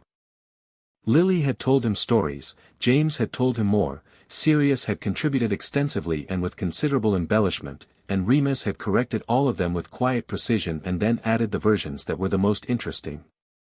He knew about the moving staircases and the ghosts and the dungeons and the forbidden forest. He knew about the 4 houses and the sorting and the great hall's ceiling charmed to reflect the sky outside. What he hadn't known, couldn't have known from any description, was the feeling of coming across the lake toward it in the dark, 11 years old, with the cold water around the boat and the castle lights getting larger, and understanding that this place was going to matter. That it was going to be the next stage of the thing he'd been building since the attic. The boats hit the bank. They climbed steps. A door opened, and Minerva McGonagall was there, and she was exactly as Harry had imagined too, iron-straight, sharp-eyed, with the look of a woman who had survived decades of 11-year-olds by refusing to find any of them charming. She looked at Harry specifically, for a fraction longer than she looked at the others. He looked back, and didn't shift his weight, and she moved on. The sorting was tradition, ritual, and mildly absurd in the specific way that important things often were, a tatty old hat on a stool singing to children in a great hall. Harry had wondered, in the years approaching this moment, whether he'd feel the hat's presence as something meaningful or just as old fabric. He'd wondered which house it would choose. James was Gryffindor. Lily was Gryffindor. Sirius was Gryffindor, emphatically, and had very particular feelings about the other houses that Remus, a Gryffindor himself, periodically told him to moderate. The hat went on his head. It went quiet in the way things went quiet before a significant statement. "Well," said a voice inside his head, which was the hat, dry and ancient and carrying the quality of something that had been sorting humans for 1,000 years and had very few illusions left about any of them. "This is unusual." Harry waited. "You've been thinking about this," the hat said. "Which house, which house? You know the arguments. You know what each of them offers and what each of them costs." "Yes," Harry thought back. "And you've already decided?" "Yes." A pause. "Gryffindor would be easy. Your blood, your instinct, your natural home. Slytherin would be clever, the house that actually runs this school's political structure, and you understand political structure better than most adults I've sorted." "I'm not interested in easy," Harry thought, "and I'm not interested in politics for its own sake." "No," the hat agreed. "You're interested in winning." "A beat. Gryffindor it is. But Potter, you will bend this house to the shape of your purpose, not the other way around. It's been a while since someone came in here knowing exactly what they were doing." The hat was lifted. "Gryffindor," it announced to the hall. The Gryffindor table erupted. The Weasley twins, Harry had identified them on the train by the quality of their trouble, which had a specific signature, were particularly vocal. A boy named Neville Longbottom, who'd been sorted 30 seconds before Harry, shuffled sideways to make room and gave Harry a smile that was shy but genuinely warm. Harry sat down. Across the hall, at the Slytherin table, a pale-haired boy he'd identified as Draco Malfoy was watching him with an expression that had started as dismissive and was doing a rapid and reluctant revision. Harry had declined Malfoy's offer of friendship on the train, politely but without ambiguity, and Malfoy was still processing this as an event. He wasn't used to being declined. It made him interesting to watch. Ron sat down next to Harry. "How'd you know it would be so quick?" Ron asked. For you. It barely touched your head. I'd made up my mind, Harry said. Ron accepted this with the easy pragmatism that Harry had identified as one of Ron's best qualities within approximately 10 minutes of meeting him on the train. Ron Weasley did not require extensive justification for things that made sense to him. He just moved on.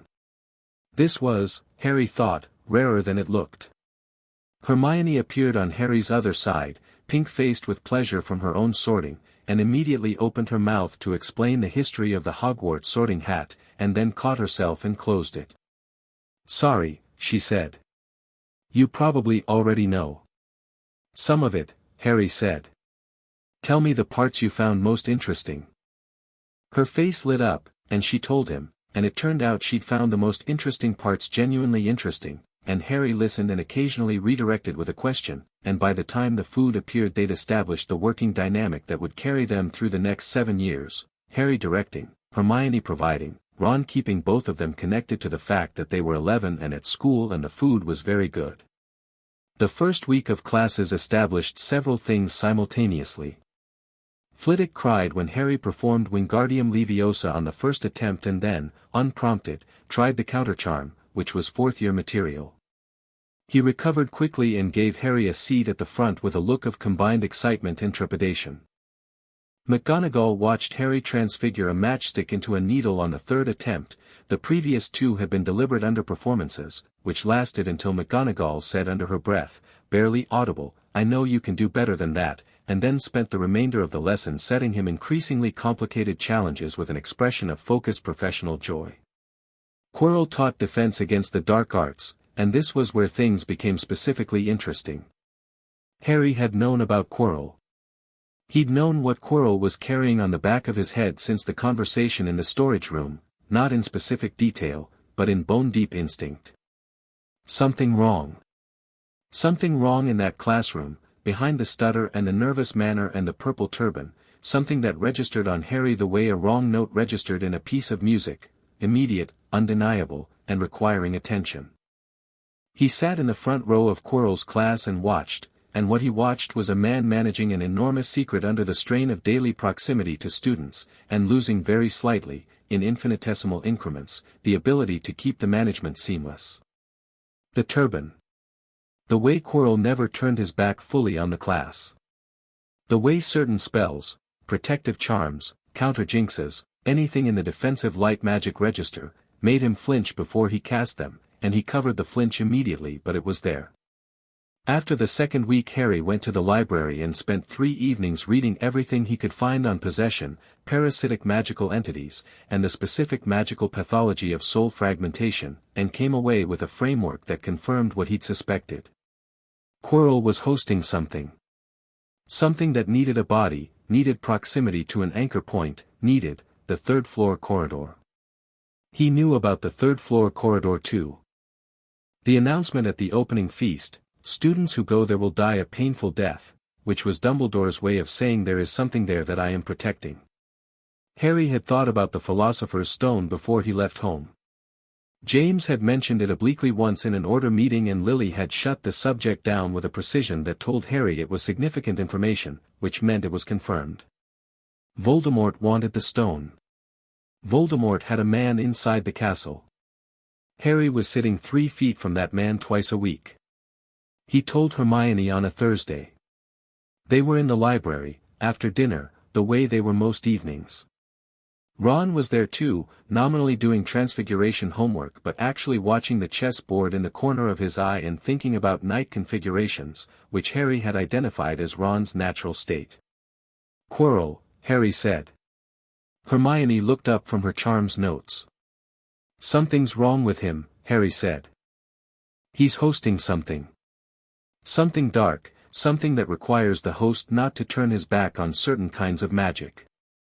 "That's," Hermione started, and then stopped, because Hermione Granger's relationship with incredible claims was entirely governed by whether or not the evidence supported them, and she'd been watching Quirrell herself because Harry's front row seat had become their front row seat after the second week. "The turban," she said. "Yes. You think there's something under it?" "Something on the back of his head," Harry said. Something alive. Hermione was quiet for a moment. The library was almost empty, it was nearly 8, and the candlelight moved slowly on the shelves. The third-floor corridor, she said. Yes. The Philosopher's Stone, she said. Ron looked up from the chessboard. Harry looked at Hermione with genuine appreciation. She'd gotten there herself from the same pieces he had. How did you? Ron started. The announcement at the feast was abnormal, Hermione said, still looking at Harry. Dumbledore doesn't make empty warnings. If he said death he meant there's a specific danger, which means specific protection, which means something being protected. And the stone is the only thing valuable enough to, the stone is here, isn't it? Dumbledore moved it. From Gringotts, Harry said. Someone tried to break into the vault in July. It's here now, in the third-floor corridor, behind whatever Dumbledore built to keep it safe. And Quirrell is trying to get to it, Hermione said. For Voldemort. Ron made a small sound. You knew all this before we came? Ron said to Harry. Some of it, Harry said. Some I've worked out since. Why didn't you tell? Ron stopped himself. Dumbledore knows, doesn't he? Dumbledore knows about Quirrell. Dumbledore suspects, Harry said. He's watching. He's waiting for Quirrell to make a move. Why? Why wait? Hermione asked. Because Dumbledore wants to know what Voldemort will do when he has access to the stone. He wants to observe the play before he closes it down. Harry looked at the table. He's done it before. He waits, he watches, he gathers information about the long game, and people get hurt in the middle. The library was very quiet. So what do we do? Ron asked. We don't let Quirrell get to the stone, Harry said. But we also don't just tell McGonagall, because McGonagall tells Dumbledore, and Dumbledore waits, Hermione said. Yes. Another silence. We could tell your parents, Ron said. Harry looked at him. Ron shrugged, it came out confident, like all Ron's shrugs, which were one of his more useful characteristics. I'm just saying, Ron said. Your dad literally fought Voldemort. Your mum is, well, everyone says she's the smartest witch of her generation, which apparently includes Dumbledore's generation. Why are we trying to figure this out ourselves? Hermione was nodding. Harry looked between them and felt something that he recognized, from the past 4 years, as the specific good feeling of having people around you whose judgment was genuinely better than your instinct on specific points. Because I wanted to understand the shape of it first, Harry said. Before I brought it to them. I didn't want to hand over half a picture. And now? Hermione asked. Now I have the full picture, Harry said. He sent his Patronus, a stag, which had come out on the second try during summer practice with James and had produced an expression on his father's face that Harry kept in a separate category of memory, with a message for his parents the same evening. James arrived at Hogwarts the next morning. Not subtly. James Potter arriving at Hogwarts was approximately as subtle as a bludger at close range, which was to say that he swept through the front doors at 8 in the morning with his aura robes on and his hair doing its thing and went immediately to McGonagall's office, and the news of his arrival rippled through the school in the specific way that dramatic events moved through enclosed communities of 11 to 17-year-olds, instantly and with elaboration. By breakfast it was widely rumored that Harry Potter's father had come because Harry Potter had discovered a plot, and by second period it was widely rumored that Harry Potter had foiled a plot, and Draco Malfoy, at the Slytherin table, was watching Harry with an expression that had moved definitively out of dismissive and into something far more calculating. Harry ate his porridge. The meeting between James, McGonagall, and Dumbledore lasted 2 hours. Harry knew this because he was in Charms and could feel the particular atmospheric change in the castle that came when something significant was happening in Dumbledore's office. He didn't know how he felt it, but he did, the same way he'd always felt things before he had names for them. Flitwick taught them Lumos and Harry performed it and then performed it in 3 variant intensities and then asked about the etymological root structure of light-based charms, and Flitwick nearly fell off his stack of books. James found Harry at lunch. He came into the Great Hall with McGonagall at his shoulder and scanned the Gryffindor table and found Harry immediately. There was a beat between finding and moving toward, a second in which James Potter's face did the thing that it did when it was calibrating something, that rapid bright assessment, and then he was at the bench. "Walk with me," he said. Harry got up. Ron and Hermione exchanged a look. Harry caught it and gave a small nod, "It's fine," and followed his father out. They went to an empty classroom on the second floor, the kind with dust on the desks and windows that looked over the courtyard, and James closed the door and turned around. He'd been composed in the Great Hall.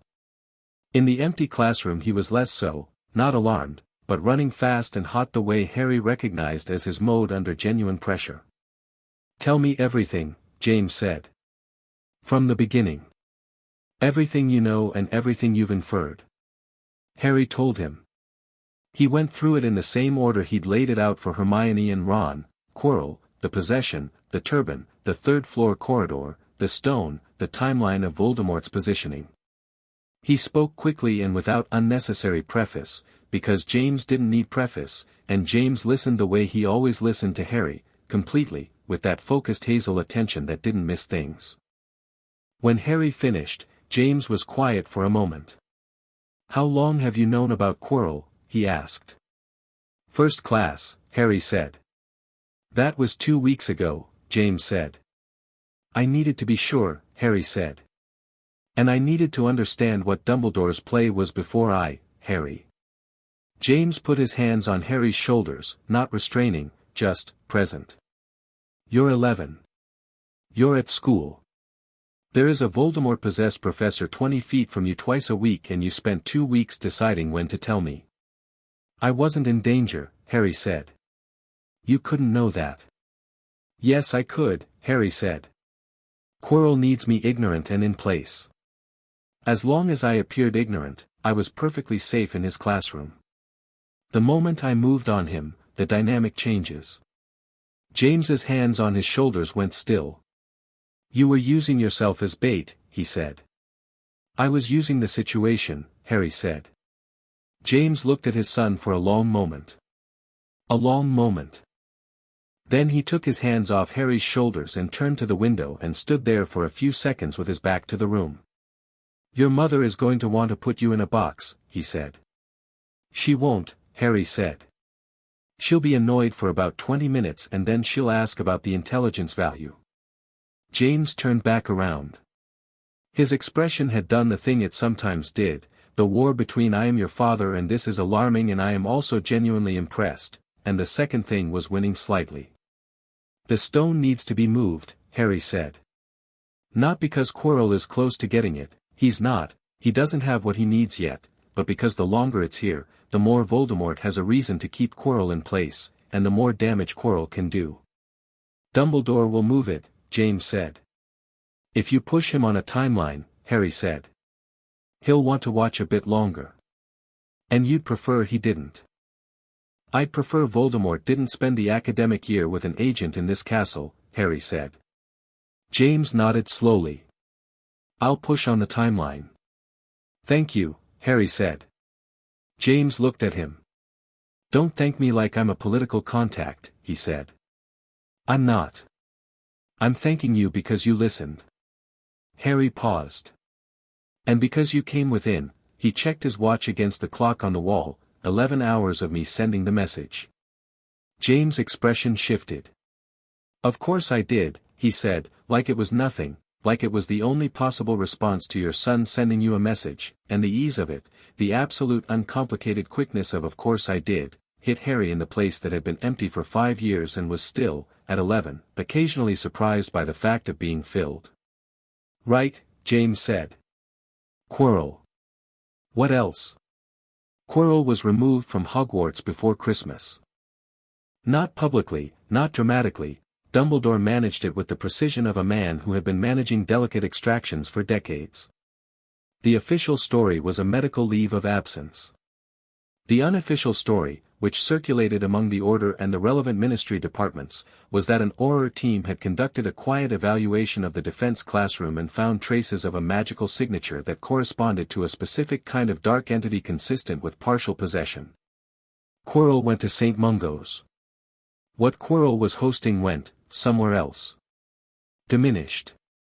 Still not gone.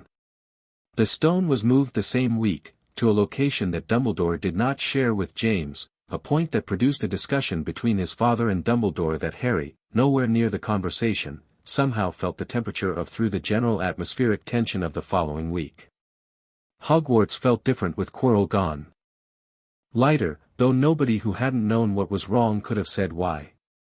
The defense post was covered by a rotating series of visiting instructors through January, most of whom were competent and one of whom was Moody, who spent a week setting them practical scenarios that were completely inappropriate for first years and genuinely excellent.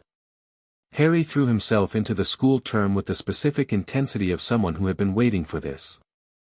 Not the learning, he'd been learning under Lily's instruction for 4 years, and the academic material at Hogwarts, while more structured, was not more advanced than what she'd been teaching him.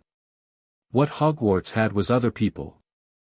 Hundreds of other people, all in the same place, and the way information moved between them, and the relationships that made things possible or impossible, and the specific human geography of an institution.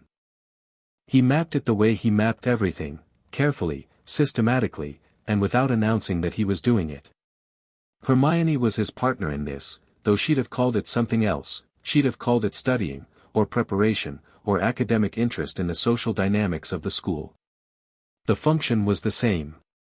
She absorbed information with an appetite that matched his own and processed it with a rigor that was genuinely impressive, and when their two processes met they produced conclusions faster than either of them reached alone.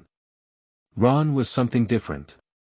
Ron's value was not analytical, Ron's value was human, in the most specific sense. Ron knew how people worked. He knew what made someone want to talk to you, what made someone trust you, what made someone feel seen. He was warm in a way that wasn't performed, and in a school full of 11-year-olds a long way from home, genuine warmth was extraordinarily valuable. The three of them together were, Harry thought by November, a complete set. Neville Longbottom existed at the edge of their group in a way that was comfortable for all of them, close enough to be present, uncertain enough to be cautious. Harry had been watching Neville since the sorting, because the hat had taken 3 minutes with Neville, and 3-minute sortings were rare, and rare sortings meant interesting internal architecture. Neville was afraid of most things. Not in a contemptible way, in the way of someone who had been told very consistently, by people close to him, that they were afraid on his behalf. His grandmother's influence was visible in every apologetic flinch. But underneath the flinching, Harry had noticed, there was something that was waiting for permission. Something that hadn't been let out yet. In late October, a troll was let into the dungeon. This happened differently than it might have. Quirrell was gone, which meant no deliberate direction, which meant the troll got in via accidental access through a badly warded side entrance and meandered through the dungeon level before being detected, and the alarm went up during the Halloween feast, and the prefects moved everyone back to the common rooms. And in the chaos of that Hermione was not in the common room because Hermione had been in the library. Ron realized first. "She's in the bathroom," he said. "On the first floor, she went off earlier, I think she was upset about something." Harry was already moving. They were running down the corridor to the girls' bathroom on the first floor when they rounded the corner and nearly collided with the troll, which was 12 feet tall and smelled like something biological had made a series of very bad decisions over a considerable period of time. It filled the corridor from wall to wall, and it turned toward them with the slow certainty of something that knew it was the biggest thing in any room it entered. "Other way," Ron said, very calmly. "Hermione's in there," Harry said, looking at the bathroom door to the troll's left. Ron looked at the troll. Then at the door. Then at Harry. "Right then," he said, with the same calm. "What's the plan?" Harry had already assessed it. The troll was big and it was slow. Its club was its weapon and its turning radius was its weakness. The corridor was narrow, which meant if you got above it, he grabbed Ron's arm, ran toward the troll, ducked under the swing of the club by about a foot, and grabbed the scaffolding bracket on the wall that someone had left from a maintenance job and pulled himself up. He was on top of the bracket with a wall at his back and the troll's head approximately level with his feet, and he looked down at Ron, who was below him on the other side of the troll's turn radius and had his wand out. "Wingardium Leviosa," Harry said. "It's club." Ron understood immediately. His wand came up, he found the club, and, Wingardium Leviosa. The club tore out of the troll's hand and hung in the air 5 feet up. The troll's confusion lasted about 3 seconds. Harry jumped off the bracket onto the troll's head. He got one arm around its ear, which was vestigially ridiculous but structurally necessary, and aimed his wand directly into the troll's nearest nostril and said, "Immobulus." The troll sat down very hard. The floor shook. Dust came off the ceiling. Ron staggered and caught the wall. The bathroom door opened and Hermione peered out, white-faced, and looked at the troll sitting unconscious in the corridor with Harry on top of it. "Are you all right?" Harry asked her. She stared at him. "You're on top of it," she said. "Yes," Harry said. He got down. "Are you all right?" "I heard the noise and," she looked at Ron. "Did you do the levitation charm?" "Got the club out," Ron said, with visible pride. McGonagall came around the corner at speed with Snape and Quirrell's temporary replacement at her heels and stopped dead. The troll was sitting on the floor with its eyes closed. Harry was brushing dust off his robes. Ron was already composing what Harry recognized as his retelling face, slightly animated, hands beginning to gesture. McGonagall's expression was the specific expression of a woman who had seen many things and was adding this to the list. "Potter," she said. "Professor," Harry said. "Would you like to explain? We heard Hermione was in here," Harry said. "The troll was between us and the door. I improvised." McGonagall looked at the troll. At Harry. At Ron, who was doing something heroic with his expression. At Hermione. 5 points each, she said. To Gryffindor. She paused. 30 points each. Snape said something that wasn't quite audible.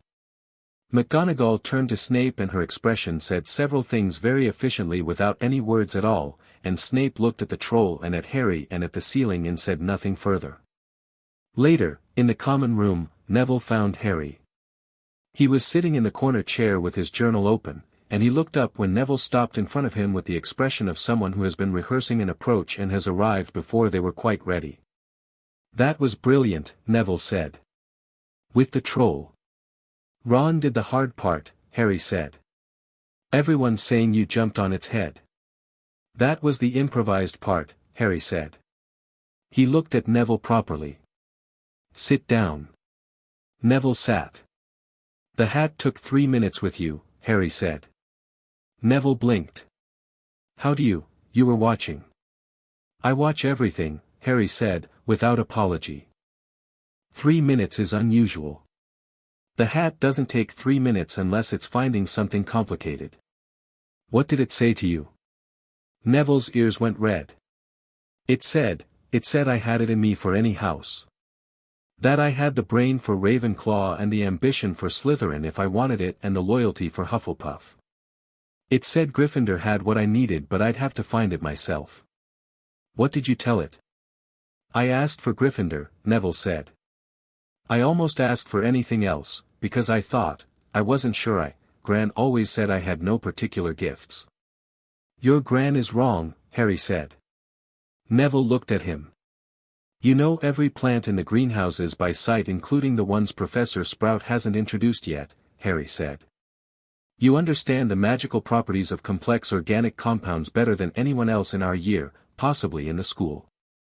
You sat next to a 12-foot mountain troll in a corridor and your first instinct was to check that everyone else was all right before yourself, which requires either profound stupidity or profound courage and you are clearly not stupid." Neville was very still. "Your grandmother," Harry said carefully, "was probably doing her best. But her best was wrong about you. I'm not." Neville was quiet for a long moment. "Why are you telling me this?" he asked. "Because I'm going to need people I can trust," Harry said. "And I trust people who are genuinely brave more than people who perform it. You're the former." Neville's expression was extremely complicated. But in it, behind the complicated part, behind the lifelong habit of making himself smaller, something shifted. Something that had been waiting for permission. "Okay," Neville said. "Okay," Harry agreed. December arrived and with it two things, the end of term, and Draco Malfoy finally making his move. Malfoy had been building towards something for weeks. Harry had watched it accumulate, the incremental tests, the comments in corridors, the way Malfoy worked through proxies first before engaging directly. Crabbe and Goyle as blunt instruments, Pansy Parkinson as the social blade, and Malfoy himself as the thing directing from behind. It was, Harry thought, an approach that would have worked very well on most people. The move came in the corridor outside the library on a Tuesday. Malfoy was alone, which meant he'd chosen this deliberately, no audience, no witnesses, just the two of them in a passage between classes. "My father," Malfoy said, in the careful tone of someone reading from a prepared text, "speaks very highly of your family." "I expect he does," Harry said, "now that he's been cleared of everything through Peter Pettigrew's testimony." Malfoy went still. "He's been very cooperative with the ministry," Harry continued, keeping his voice pleasant and easy. "It was the right play, really. Turn state's evidence before someone else has the chance. Smart man, your father." Something moved in Malfoy's grey eyes. Calculation reassessing itself rapidly. "You think you're very clever," Malfoy said. "I think you're more interesting than you're letting on," Harry said. "Which is why I'm telling you this directly instead of through someone else. Your father is cooperating with the ministry right now because he has to. When that necessity passes, when Voldemort finishes rebuilding, the cooperation ends. And the people your father was protecting by cooperating are the ones he'll return to." Harry paused. "That puts your family in a specific position. You should be thinking about what that position means for you personally." Malfoy stared at him. "I'm not threatening you," Harry said. "I'm making an observation. What you do with it is your business." He walked past Malfoy and down the corridor. Behind him, silence. Hermione materialized from a doorway she'd been standing in, which meant she'd been there the whole time, which meant she'd followed him, which meant she'd had the instinct that something was happening. He looked at her. She looked at him. "You just told Draco Malfoy that his father is a Death Eater who's playing both sides," she said. "Yes," Harry said. "Why?" "Because Malfoy is not his father," Harry said. "And he knows it. And knowing that I know it, that I see the difference, changes the dynamic." He considered. Maybe it changes nothing. But there was no cost to saying it, and a potential upside of someone who currently thinks he has to be Lucius Malfoy's son reconsidering the options. Hermione walked beside him. "You're recruiting," she said. "I'm leaving a door open," Harry said. "There's a difference." "Is there?" Harry thought about it. "Honestly," he said. "Not much." Hermione made a sound that was her version of a laugh, slightly surprised, slightly pleased. "Right," she said. "Library?" "Library," Harry confirmed. The last week before Christmas break moved quickly. Exams first, Harry took them with the calm of someone for whom the material held no surprises, which was accurate, and Hermione took them with the energy of someone for whom nothing could ever quite be surprise-free enough, which was also accurate. Ron took them with the attitude of someone who had prepared adequately and trusted the preparation, which was correct, and finished the history exam 20 minutes early and went to sleep on the desk, which McGonagall elected not to comment on. Results came back and were distributed with the characteristic drama of first-year results week.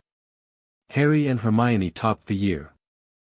They were 1 point apart in every subject and whose point went to whom varied by subject in a pattern that Harry found genuinely satisfying.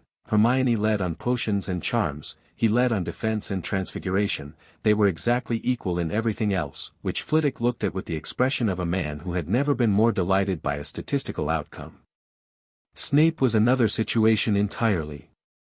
Potions had been a battleground since September, and it was a battleground Harry had decided not to win too visibly, because the dynamic of Snape's classroom was one of the more complicated situations in the school and visible dominance would have produced a response that made the situation worse. So Harry worked at a level that was good enough to be undeniable and not so spectacular as to be provocative, and he watched Snape operate, and he built the picture. Snape was not what he appeared. This was a sophisticated truth, not he is secretly kind or he is secretly cruel, but the more specific and more interesting truth that Snape was a man of profound internal conflict managed through a public performance so consistent and so practiced that it had become a kind of truth of its own. His dislike of James Potter was real. His loyalty to Dumbledore was real. The thing underneath both of those, the complicated architecture of obligation and guilt and genuine analytical brilliance used in service of something that had cost him enormously, was what Harry was trying to understand. In December, Snape docked Gryffindor 10 points for Harry performing a shielding charm so advanced it was technically fifth-year material in response to a potion that had started to go wrong, a potion that had gone wrong because Neville, working next to Harry, had been jostled by a passing Slytherin student in a way that was plausibly accidental and actually wasn't. Harry had shielded Neville automatically. The shield had caught the potion spray without any of it touching either of them.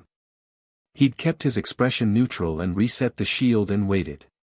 Snape had looked at the shield, at Harry, at Neville, and docked points without comment.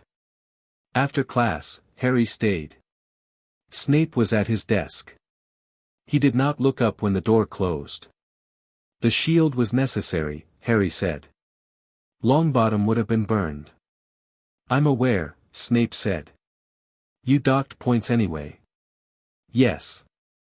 For performing magic that was technically above the year level. Snape set down his quill and looked at Harry directly for the first time since the class. It was a look Harry had been on the receiving end of before, the kind of look that was both assessment and declaration, and he held it without flinching. You knew who jostled Longbottom, Harry said. Did I? Snape said. You saw it. You know what it was.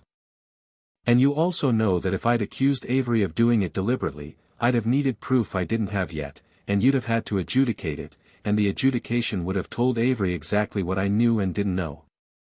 Harry paused. So you docked my points to make it look like you were doing something while not escalating the situation. Which protected Avery from being exposed too early and gave me time to document the pattern. A long silence. You are very much your mother's son, Snape said. The exact same words Dumbledore had said. Harry noticed it. Filed it. I know what you are, Harry said. Not aggressive. Not even particularly significant in tone, just factual. I'm not saying that as a threat. I'm saying it so that you know I know it, and so that you don't have to perform the animosity at full volume every session. I understand its function. I won't make it harder to maintain. Snape was looking at him with something that had moved beyond calculation into something more private. And what do you want in return for this generosity? He asked, with a precision of sarcasm that Harry could appreciate. Nothing currently, Harry said. When I need something, I'll ask. He picked up his bag and left. In the corridor, Ron was waiting, predictably. He fell into step with Harry. Did you just, Ron started. Yes, Harry said. Was that a good idea? Almost certainly yes, Harry said. You sound slightly less sure than usual, Ron observed. Snape is harder to read than most, Harry said. Ron considered this. He hates your dad, he said. He hates the idea of my dad, Harry said. It's different. He paused. People who hate the idea of something are easier to work with than people who hate the person. Ideas can be revised. Ron was quiet for a moment, processing. Harry, he said. Yeah. You're kind of terrifying. Hermione said the same thing, Harry said. She said it like a compliment, Ron said. I mean it's sort of like a compliment too, I just want to be clear that I also find it slightly alarming. That's fair, Harry said. Come on, we'll miss dinner.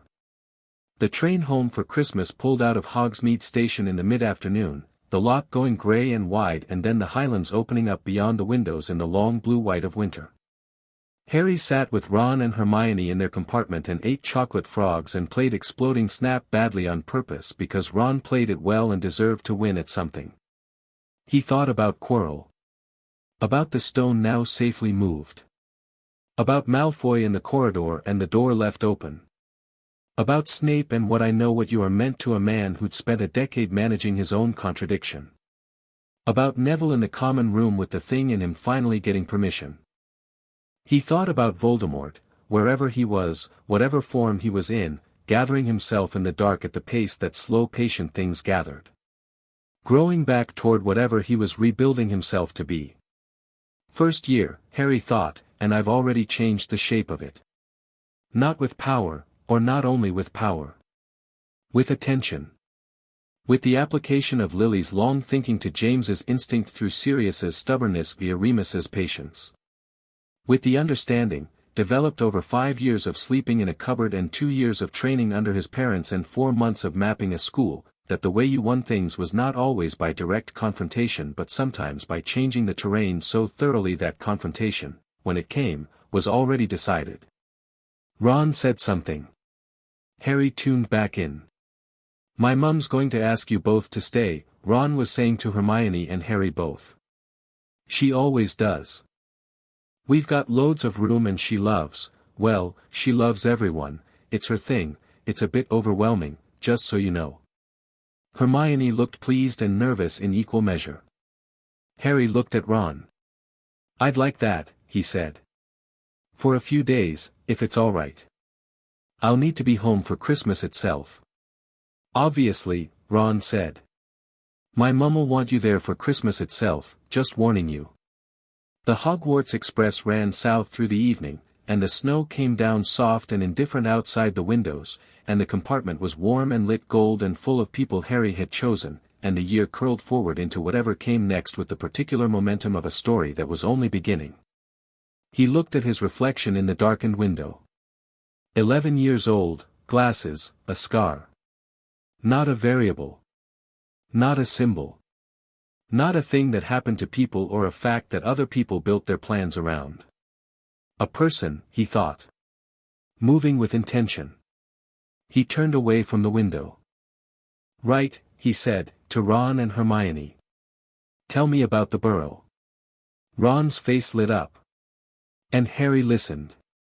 Chapter 4, The Shape of the War. The chamber opened in October of Harry's second year, and Harry knew it was going to happen before it did.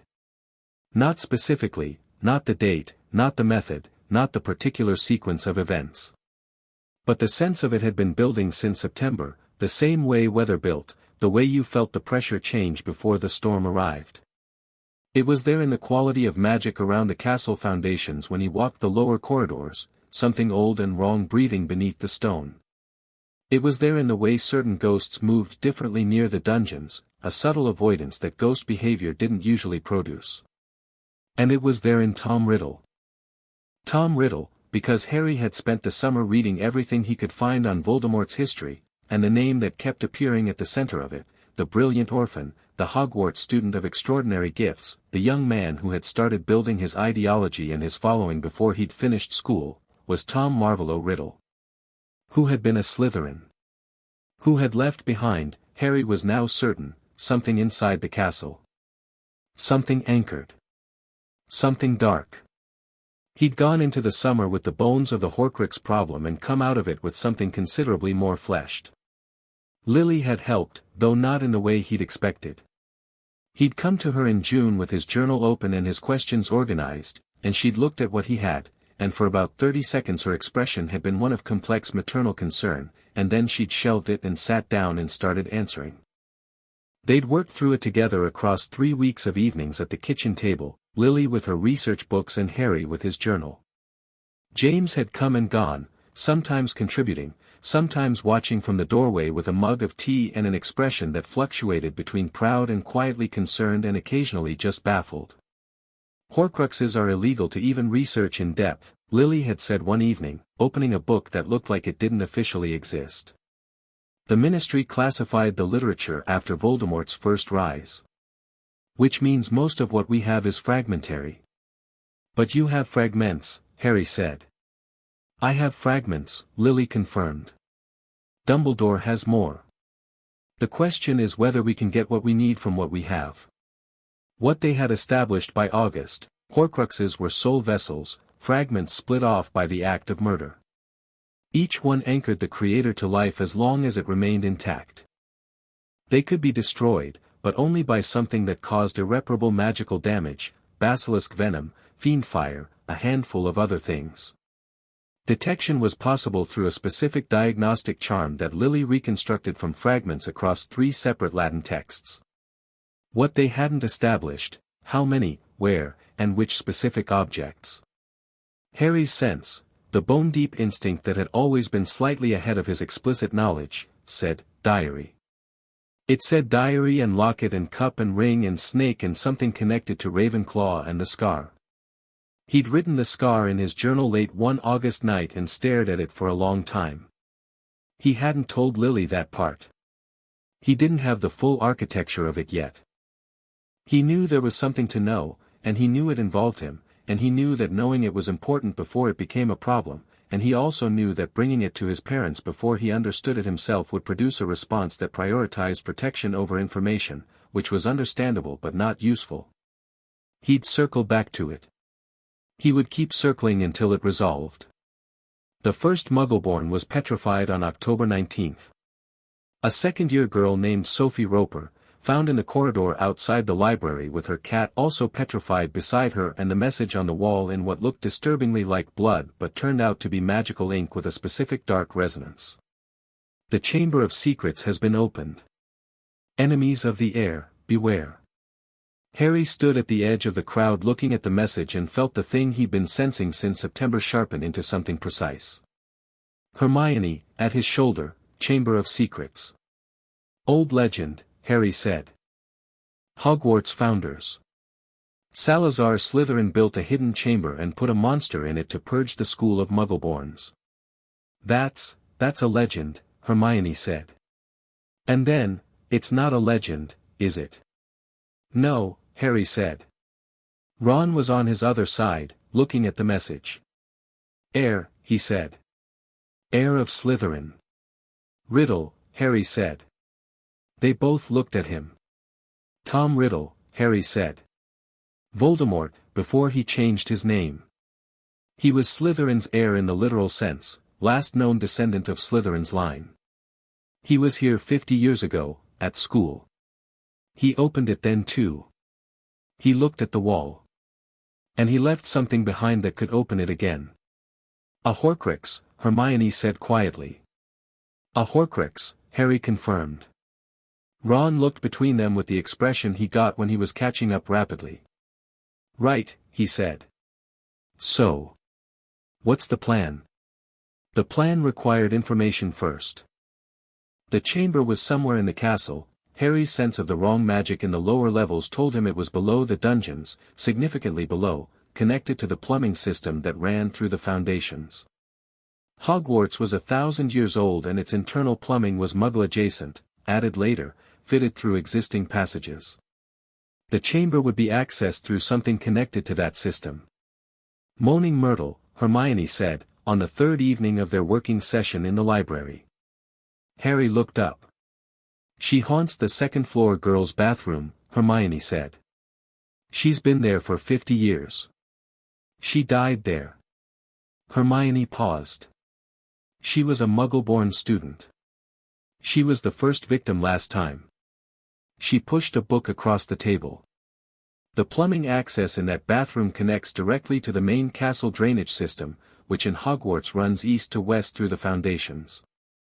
Harry looked at the architectural sketch she'd pulled from Hogwarts, a history, the one most people skipped because it was 40 pages of foundation diagrams. He traced the drainage lines with one finger. There's an intersection point, he said. Under the castle's central axis. Where the main line goes vertical. That would be under, Hermione traced her own finger. The girls' bathroom on the second floor is directly above the central axis of the dungeon level, which is directly above the chamber, Harry said. We don't know that, Hermione said. We strongly suspect it, Harry said, which was the version of we know that he used when he didn't want to get into the epistemology. Ron had been reading the same architectural section. The entrance would be in Myrtle's bathroom, he said. Which is, a girl's bathroom, Hermione said. Yes, Ron said. Which means, you go in first and we follow, Harry said. Unless you'd rather, I'll go in first, Hermione said crisply. Myrtle was difficult, in the specific way of ghosts who had been ignored for a very long time and had developed a complex relationship with attention. She wept at the sight of them, wept harder when Hermione tried to ask her about her death, and became briefly hysterical when Ron looked at one of the bathroom taps the wrong way. Harry sat on the edge of one of the sinks while Ron and Hermione managed Myrtle, and he examined the sinks. They were old. Older than the rest of the castle's interior fixtures, stone rather than ceramic, etched with small serpent motifs along the base of each tap that were easy to miss if you weren't looking for them. One tap in the center of the row had a different symbol, not etched but inlaid, in something darker than the surrounding stone, a small snake with its body shaped into a spiral. Harry looked at it. Something in him that had always been there, that he'd noticed in quiet moments and in the library when he looked at snake illustrations and in the garden at Grimmauld Place when an actual grass snake had looked up at him and he'd spoken to it without knowing he was going to, that something recognized the symbol. He spoke to it. Not English. Not any language he'd been taught. Something older, something that came from the same place the dreams had come from and the bone-deep instincts had come from, a language that lived in the back of his throat and felt, when he used it, like finding a gear you didn't know your engine had. The sink moved. Myrtle went quiet. The pipes ground and the central section of the floor dropped away and what was revealed was a wide stone chute going down at a steep angle into dark. Well, Ron said. Harry looked down the chute. Dark, old, damp stone, the smell of decades of disuse and something else beneath it, something that was biological in a very specific way, the residue of something very large that had been here recently. The monster, Hermione said, reading his expression. It's been down here recently. Basilisk, Harry said. Ron made a sound. A what? Hermione said. King of serpents, Harry said. Enormous snake, probably 60 feet based on the scale of passage that would accommodate something that's petrifying rather than killing, he paused. If it were killing directly we'd have bodies.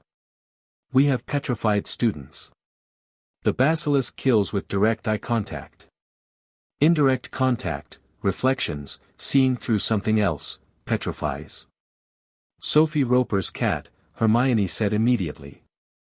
She saw it through the cat's eyes, or the cat saw it first. Nearly headless Nick, Harry said. He can't be killed twice. The ghost in the corridor the same night, he saw it and was petrified, which shouldn't be possible for a ghost, but indirect contact with something of that magical intensity. How do you know all of this? Ron asked. I spent the summer reading about basilisks specifically, Harry said. And horcruxes. And the history of the chamber. He looked at them both. I was fairly sure we'd be doing this. Ron looked at the hole in the floor. Of course you were, he said. Right. Going down a pitch-dark chute toward a 60-foot snake. Anything else we should know? Don't look directly at it, Harry said. And it can speak Parseltongue. If it can hear me speak it, I might be able to direct it. You speak Parseltongue, Hermione said. Yes, Harry said. Since when? Since always, Harry said. I didn't know what it was until I was about 8. He looked at the hole. Are we going? You're absolutely going, Ron said, and I'm going with you because you're my best mate and I'm not letting you walk into this alone, and Hermione, obviously I'm going, Hermione said. Obviously, Ron agreed. They went down the chute. The chamber was older than anything Harry had ever been inside, older than Grimmauld Place, older than Hogwarts's occupied spaces, a place that had sat sealed in the dark for 50 years between the last opening and this one and was saturated with the accumulated magical residue of that time. The walls were lined with stone serpents. The ceiling was unseen in the dark above them. At the far end, past a gate of stone snakes whose mouths were open and whose eyes were carved blank, was the chamber itself. Harry opened the gate the way he'd opened the sink. The language. The gear in the back of his throat. Hermione and Ron came through behind him. In the chamber, coiled around the base of a massive stone statue, Slytherin's face, ancient and severe, looking down the length of the chamber with an expression of cold certitude, was the basilisk. 60 feet. Maybe more. Scales the color of darkness, moving with a kind of terrible grace, and the sound it made when it sensed them was not aggressive so much as it was inevitable, the sound of something that had been waiting and was done waiting. Harry kept his eyes on the floor. "Close your eyes," he said to Hermione and Ron, quietly. "Both of you. Don't open them until I say." He heard them comply. Then he spoke to the basilisk. Not a command, the basilisk was a living thing, old and very large and very powerful, and commanded against its nature would not hold. He spoke to it the way you spoke to something you wanted to understand, with the same attention he'd given Myrtle and Neville and Draco Malfoy in every other situation where the force of direct confrontation was less useful than the force of honest engagement. He said, "I know you were put here. I know you didn't choose this. I know what's been controlling you." The basilisk went still. "The thing that controls you is a fragment of a dead man's soul in an old book. It's not alive in the way you're alive. It has been using you." A very long silence. In the chamber, the old magic breathed. "The boy who set you tasks," Harry said. "The one who speaks to you. He doesn't exist anymore. He was never real. He was a memory, feeding on a girl's life to become real again, and the real version of him wants to be destroyed and I am going to help with that." The basilisk lowered its head. "Not submission, something more complicated than submission. Something like exhaustion." "I need to find the book," Harry said. "Let me find the book. After that you can go below, back to the water, where nothing is asking things of you." The basilisk moved. It drew back, massively and slowly, clearing the path to the statue. Harry looked at the statue base. At the stone at the base of Slytherin's plinth. "Open your eyes," he told Hermione and Ron. He heard them breathe. "Harry," Hermione said, very quietly, looking at the basilisk. "What did you say to it?" "The truth," Harry said. He moved toward the statue. "Stay here." "I need, absolutely not," Ron said. "If there's another basilisk," Harry started. "There isn't another basilisk," Ron said. "You literally just talked to this one. Come on." They found the diary at the base of the statue, in a stone recess sealed by Parseltongue. Harry pulled it out and looked at it, plain black, TM. Riddle in faded letters on the cover, and felt the wrongness of it physically, a coldness against his palm that had nothing to do with temperature. Hermione was at his shoulder. "That's it," she said. "That's it," Harry said. He looked at the diary and felt the Horcrux inside it, felt it as a presence, the way you felt a person in a room before you saw them, a consciousness pressed into the object with all the force of a desperate act. It was aware of him. He could feel it being aware of him, the way it reached, the way it probed. He shut it down. Not dramatically, just closed himself off from it the way you closed a door, firmly, without unnecessary movement. The reaching stopped. "Basilisk venom," Hermione said. From one of those, she looked at the stone serpents lining the walls, their carved fangs long and curved. "If we could extract," "Already done," Ron said. They both looked at him. He was holding his wand over the empty eye socket of one of the stone serpents, where something small and dark sat in the carved recess. A fawn. Broken off the stone at the base. The venom coats the fangs, Ron said. Even stone replicas, if they're old enough and the magic is saturated enough. He shrugged at their expressions. I paid attention in herbology when we did analogous plant structures. Same principle. Hermione stared at him. Ronald Weasley, she said. Don't make it weird, Ron said. Harry took the stone fong. He looked at the diary.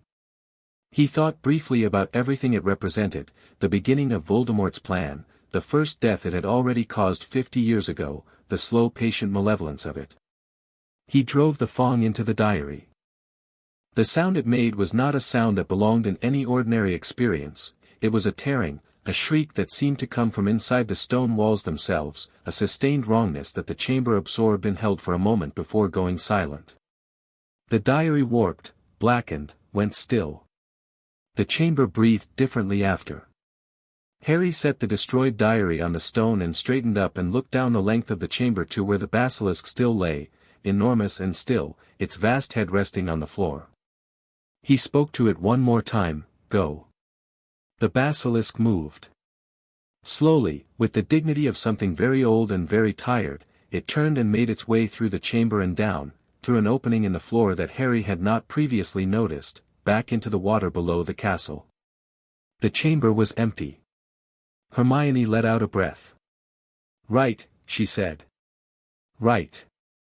Good. She stopped. We need to tell someone. McGonagall, Harry said. Not Dumbledore first. McGonagall first. Why? Ron asked. Because McGonagall will act. Dumbledore will want to understand the full situation before moving.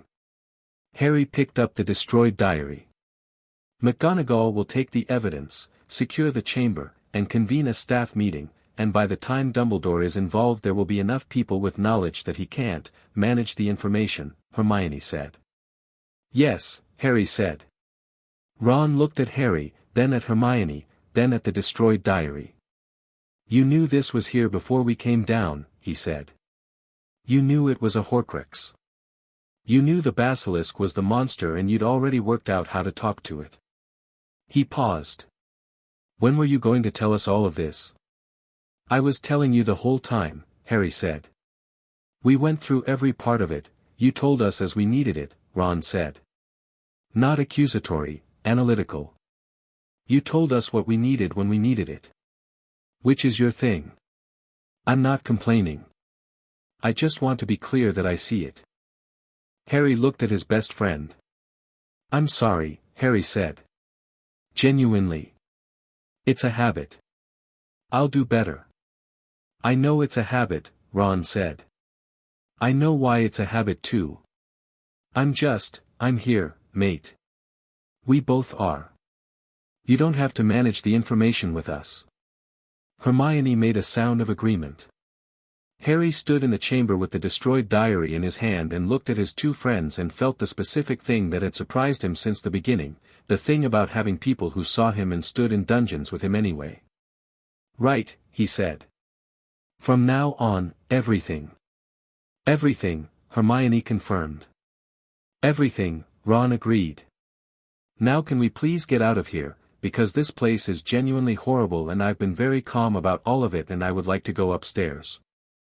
McGonagall's reaction to 3 second years emerging from a hole in the floor on the second level of Hogwarts at 11:30 at night carrying a destroyed book and claiming to have located the Chamber of Secrets and neutralized both the monster and the Horcrux inside it was, controlled.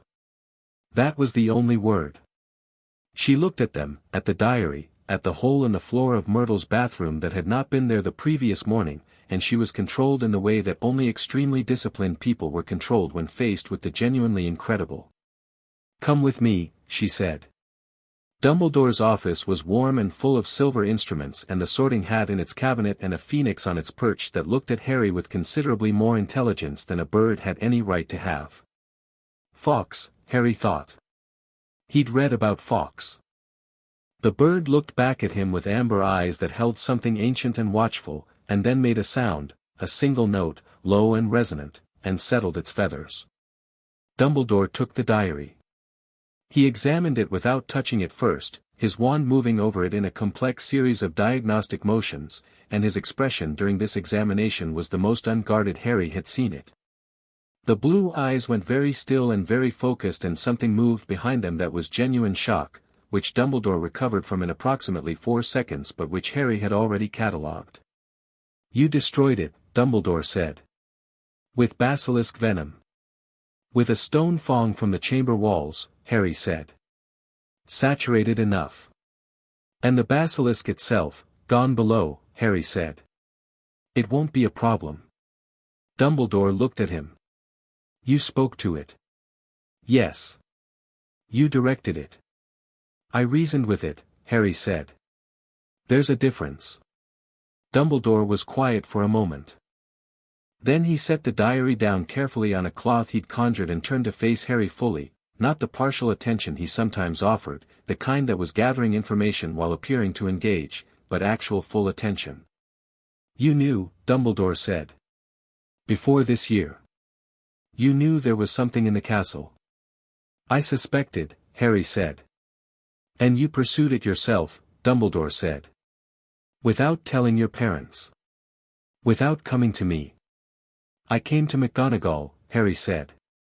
"As soon as it was done." "That's not," Dumbledore stopped. Harry watched him manage the response, watched him choose, and what he chose was direct and uncharacteristically simple: Harry. This was dangerous beyond what you could have fully assessed. "I assessed it adequately," Harry said. "No one was hurt. The Horcrux is destroyed." "If the basilisk had, it didn't," Harry said. "I spoke to it honestly and it responded to honesty because it had been controlled through deception for 50 years and was exhausted by it." He paused. "I wouldn't have gone in without understanding what I was dealing with." Dumbledore looked at Harry for a long moment. "There are others," Dumbledore said quietly. "Other objects like this one." "I know," Harry said. "I've known for 2 years." Another silence. McGonagall, standing slightly behind Harry, made a sound that might have been a sharply controlled breath. "How many do you know about?" Dumbledore asked. "I think I know of 5 more," Harry said. "Possibly 6, depending on what he completed before you interrupted Godric's Hollow." He paused. "And I think one of them is connected to me. To my scar. I don't have the full architecture of that yet." The room was very quiet. Fawkes made the lone note again. Dumbledore sat down in his chair behind the desk. He rarely sat, Harry had noticed, preferring to stand or move, and for a moment he looked, just briefly, like something that had been carrying a great deal of weight and was acknowledging it. "I was going to tell you," Dumbledore said. "When you were ready." "I know," Harry said. "When were you planning to decide I was ready?" "That is," Dumbledore paused. "A fair question." "Tell me now," Harry said. "Everything you know." "All of it." McGonagall sat down at the side of the desk. This, Harry thought, was significant. She was positioning herself as present for this conversation, as witness, as someone who would know what was shared. She'd understood what Harry was doing with her instead of Dumbledore, and she was doing her version of the same thing. Dumbledore looked between them. Then he began to talk. It took 2 hours. 2 hours of Dumbledore laying out, piece by piece, what he'd assembled over decades, the Horcruxes as he understood them, the locations he'd theorized, the ones he'd confirmed, the progression of Voldemort's soul-splitting and the objects he'd used and why those objects specifically. He talked about the ring, probably hidden at the Gaunt shack in Little Hangleton. About the locket, which he believed was in the old Black family cave on the coast. About the cup of Helga Hufflepuff, likely in Bellatrix Lestrange's Gringotts vault. About the diadem of Rowena Ravenclaw, lost for centuries, possibly in the Room of Requirement, if Voldemort had discovered that space during his time at Hogwarts. And last, and with the particular quality of weight that came from things that had been carried alone for too long, the scar. "I believe," Dumbledore said, looking at Harry steadily, "that on the night of October 31st, 1981, Voldemort intended to use you." To make you the final vessel. The room was very still. He needed a death, Dumbledore said. A murder, the act of it, to split the soul. He intended to kill your mother. Then your father. Then you. Each death feeding the ritual. The final split would have anchored itself in the only available vessel in the room, you. But he didn't complete it, Harry said. Because I interrupted it. Because you interrupted it, Dumbledore said. The ritual was incomplete. The split was incomplete. What attached to you was, not a full Horcrux in the design sense. But an echo. A fragment, unintentional, anchored in your scar by the backlash of whatever protection your mother's intended sacrifice produced, even though in this timeline, she survived. The scar still has something in it, Harry said. I believe so, Dumbledore said. Something small. Something that was not meant. Something that may, as you grow and your own magic strengthens, be, he paused. Overwhelmed. Subsumed. Your magic may simply become too strong for it to persist. Harry sat with this. He'd known. He'd known since he wrote it in his journal at age 7 and circled back to it and never quite been ready to resolve it. And now it was on the table, under the light, laid out plainly, and what he felt about it was, not fear. Not the thing most people would have felt. He felt the same cold clear practical alertness that he'd felt in the garden at Godric's Hollow with a stone in his hand and Voldemort on the path. The basilisk venom, he said. What would basilisk venom do to an accidental, incomplete Horcrux in a living host? McGonagall made a sharp sound. Dumbledore's expression was very careful. At sufficient proximity, not injection, not direct contact, but if you were in close proximity to the snake while it was using its venom, it might destabilize it, Harry said. Break the fragment down. It might also harm you, Dumbledore said. Basilisk venom is fatal, Harry. At sufficient concentration, Harry said. Diffuse venom at distance, through the air, in the presence of a basilisk that was voluntarily engaged rather than attacking, this is entirely theoretical, Dumbledore said. Which is why I'm asking, Harry said. So it doesn't stay theoretical. McGonagall put her hand flat on the desk.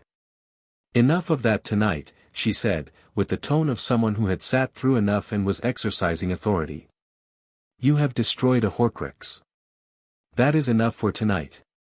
She looked at Harry with an expression that was impossible to fully decode but which contained, somewhere in it, something adjacent to you are the most troubling student I have ever had and I am not sure if that's a problem. You will tell your parents about this conversation. Yes, Harry said. All of it, she said. Yes, he said. Including the part about, she gestured at his forehead. I'll tell them, Harry said. She nodded once, firmly. Good. She stood. Back to your dormitory. Both of you. Miss Granger, Mr. Weasley, here, Ron's voice came from just outside the door, which was ajar. A pause. How long have you been there? McGonagall said. Not long, Hermione said, from the same location. A longer pause. 10 points from Gryffindor, McGonagall said, in a voice that meant she had no real enthusiasm for docking the points but procedure required it. And 10 points to Gryffindor for, go to bed, all of you. Harry wrote to his parents that night. Long letters, both of them, James and Lily each, separately, because they were different people and the information would land differently and they each deserved a version that spoke to them specifically. To Lily, the full technical breakdown. The Horcrux in the diary, the basilisk venom, the chamber's location, Dumbledore's 2-hour debrief. The fragment in the scar, and the theory about the venom exposure, and Dumbledore's concern about it, and Harry's own read on why it might work. She would want the evidence structure. To James, the shape of what had happened, with the emotional reality of it included. Because James needed that, not the technical breakdown but the thing underneath it, the fact of Harry in the chamber with his friends, the choice he'd made, the outcome. James would read the technical part in Lily's copy. What he needed from Harry was, the person in the middle of it. He sent both letters on Hedwig just before midnight, the window of his dormitory open, the November air cold off the lake. The responses arrived simultaneously 2 days later, which meant his parents had coordinated, compared letters, discussed, and chose to respond in tandem. Lily's response was 6 pages, dense and precise, with a technical analysis of the basilisk venom theory that included several modifications he hadn't thought of and a list of additional research directions. At the bottom, in the small precise handwriting, "You were brilliant. Please be careful." James's response was 1 page. It said, "I read your mother's letter. I read my letter. I want to come up there and take you home, and also I am more proud of you than I've ever been of anything, and I know those things are contradictory, but they're both completely true. Your mother is running numbers on the venom theory. Sirius wants to send you a medal." Remus said, and I quote, "Of course he did," in the tone he uses when something is inevitable. "We're coming up on the Saturday. Clear your afternoon. All my love, Dad." He read that letter twice. He folded it and put it in the pocket of his robes and went to breakfast. Saturday came. Harry was in the courtyard when James and Lily arrived, which was in the mid-morning under grey November sky. They came through the main gates with that particular forward energy of 2 people moving with purpose, and Harry saw them at a distance and waited. James reached him first, pulled him into a hug that lasted several seconds and was the same as every James hug, comprehensive, immediate, no half-measures. Lily came behind and her hug was different and the same, the fierce specific quality he'd been cataloging for 5 years. "Right," James said, pulling back and looking at his son. "A basilisk." "Yes," Harry said. 60 feet. Give or take. "And you talked to it," James said. "You talked to Voldemort," Harry said. "In Godric's hollow." "That was," James stopped. "I didn't talk to him, I threw spells at him, that's completely," he looked at Lily. "He has a point," Lily said.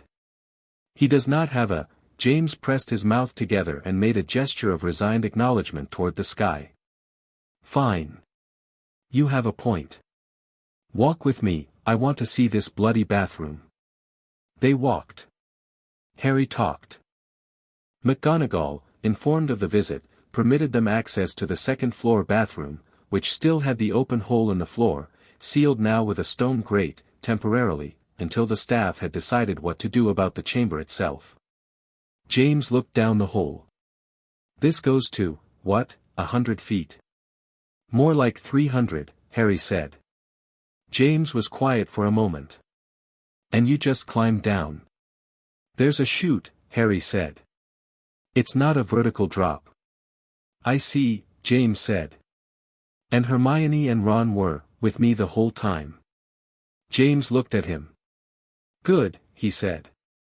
"The part where you said everything from now on, you meant that?"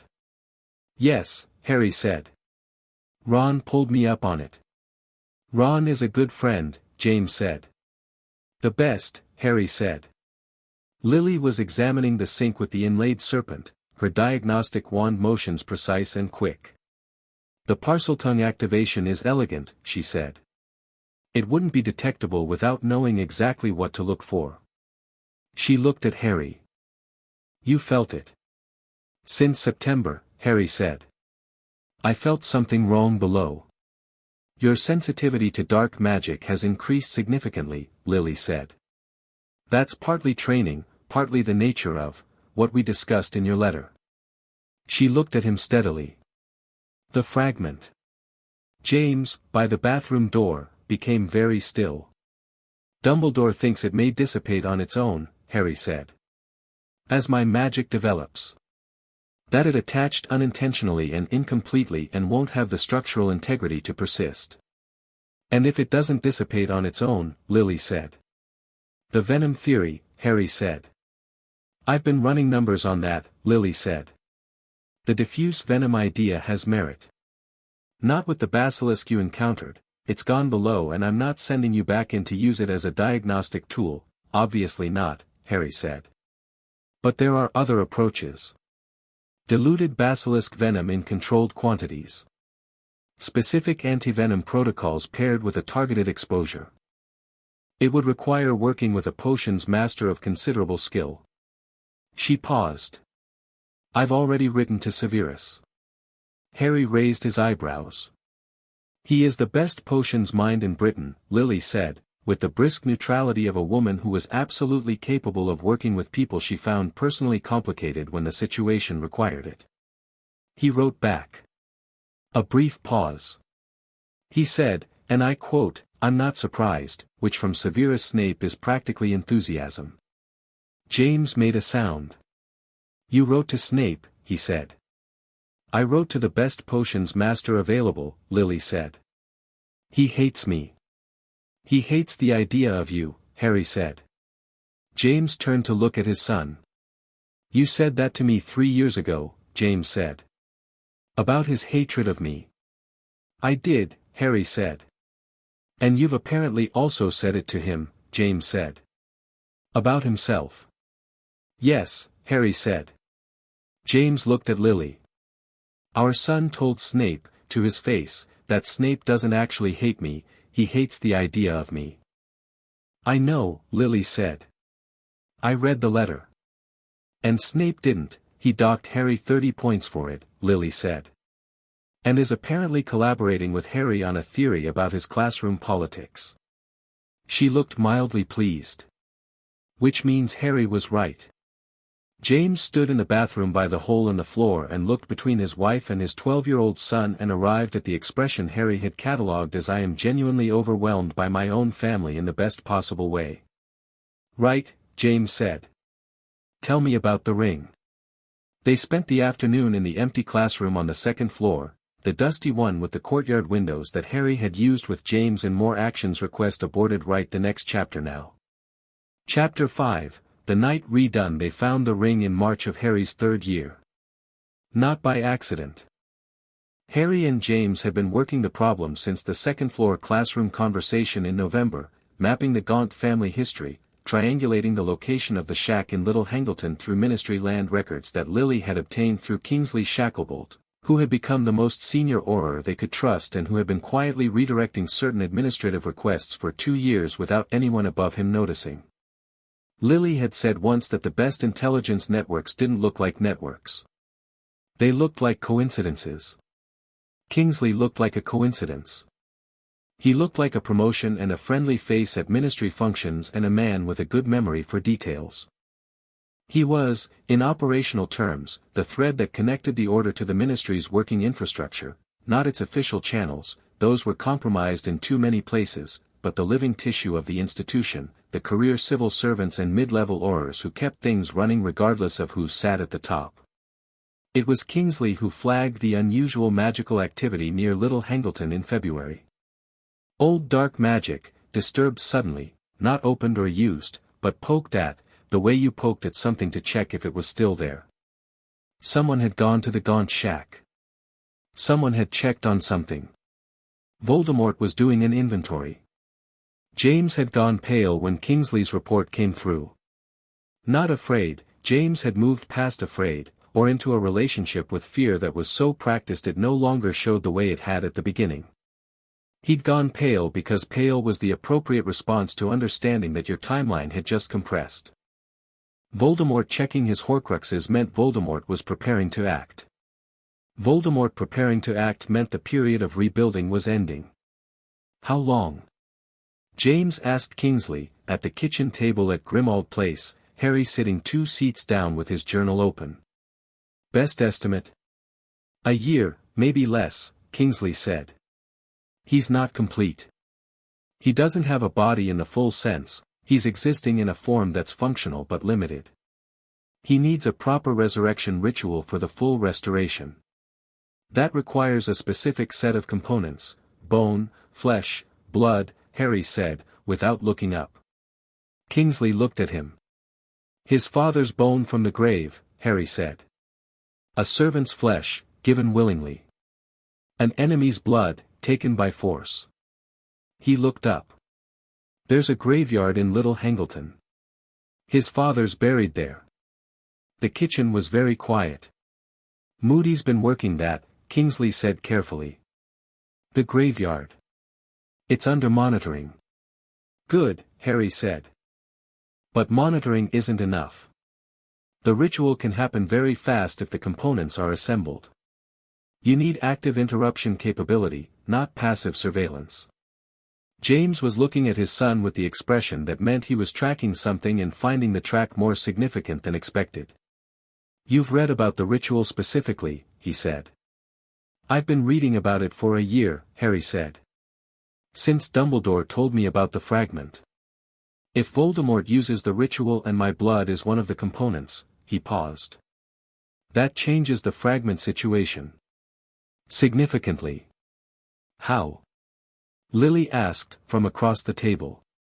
His magic and mine have always been connected, Harry said. Through the scar.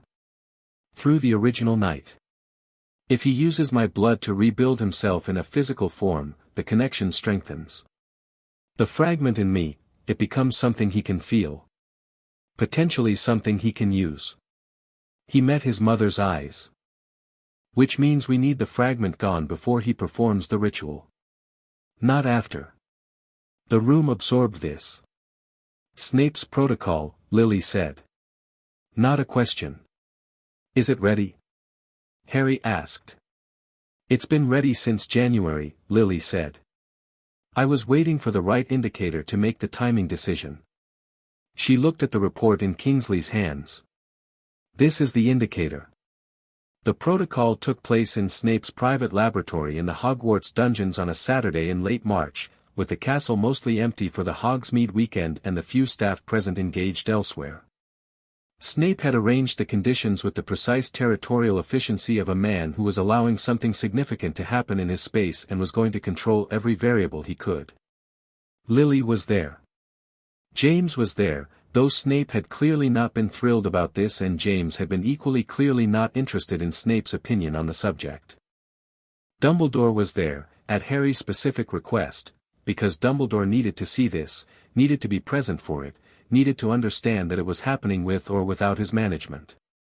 Harry sat in the center of the room on a chair that had been charmed to monitor vitals, with various diagnostic arrays arranged around him and Snape at the primary preparation station doing things with a potions cauldron that produced a pale greenish light and no smoke, which was itself an accomplishment. The exposure will be brief, Snape said, not looking up from his work. The diluted venom compound is calculated to interact specifically with foreign magical residue, dark, fragmentary, unanchored. The antivenom sequence begins simultaneously to prevent any systemic reaction. He paused. It will be uncomfortable. How uncomfortable? James asked. Considerably, Snape said. Define, James, Lily said. I want a number on the, James, Harry said. James looked at his son. I'm all right, Harry said. James held his gaze for a moment. Then he nodded once and stepped back to the wall and stood there with his arms crossed and his jaw set, which was his version of staying out of it while remaining in it. Snape brought the compound to the chair. He looked at Harry directly, one of the few times Snape looked at Harry with the evaluating attention he gave most things instead of the performance of detachment, and said, if at any point you say stop, we stop. There is no heroics requirement. I know, Harry said. Your mother will be holding the antivenom sequence ready from the first second, Snape said. I know, Harry said again. And the headmaster, I know, Harry said. I'm ready. Let's do it. Snape uncapped the compound. What happened next was not dramatic from the outside. The compound was applied, a small amount, to the scar, directly, and for a moment nothing happened at all, and then Harry's body understood what was happening before his mind caught up with it, and the understanding was not pleasant. The fragment in the scar had been part of him for as long as he'd existed as himself. He'd become aware of it gradually, over years, the way you became aware of a sound in a house that had always been there, a hum in the walls. It was there in the Parseltongue, in the bone-deep instincts, in the dreams before the dreams stopped. It had always been a presence, quiet and cold at the back of everything.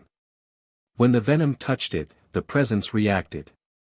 It was not a scream. It was something below a scream, a vibration at a frequency that had no sound in it, a resistance. The fragment fighting to stay. Harry felt it push back against him and had the very clear understanding that the fragment did not want to go, that whatever dark intelligence existed in it knew exactly what was happening and was applying everything it had to the task of staying. Harry applied more to the task of making it leave. This was, he thought distantly, through the considerable discomfort, the most personal fight he'd ever been in. Not physical, not magical in any external sense, a contest of pure will between himself and a piece of the worst thing that had ever tried to exist, pressed into his scar before he could consent to it, and the outcome of the contest depended entirely on which of them wanted it more. He wanted it more. He'd wanted it more since he was 6 years old in an attic. The fragment went. Not gradually, abruptly, with a finality that was almost a sound, a snapping clean, and Harry's scar burned white-hot for 1 second and then went completely, blessedly quiet for the first time in his conscious memory, and the absence of the fragment was like the absence of a chronic pain he'd been so used to he'd stopped noticing it, and noticing the absence was a revelation. Lily was at his side with the antivenom before he'd fully processed any of it, her hands steady, her movements practiced and quick, and Harry let her work and sat with the unfamiliar sensation of a scar that was just a scar. "Done?" James asked, from the wall. "Done," Snape said. He was looking at the diagnostic array with an expression that was carefully neutral and underneath it something that might have been, on anyone else, relief. Dumbledore, who had been completely still in the corner, looked at Harry. Harry looked back. "How does it feel?" Dumbledore asked. "Quiet," Harry said. Dumbledore nodded slowly. Something moved in the blue eyes, not the reckoning quality Harry had seen before, but something older and simpler. A man putting down something he'd been carrying for a very long time. "Good," Dumbledore said. "Good."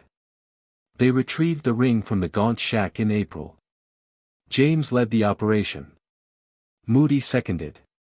Lily ran the extraction plan and Kingsley provided the cover, a ministry survey team, officially there to assess the structural safety of an abandoned property, which was so prosaic that no one looked twice.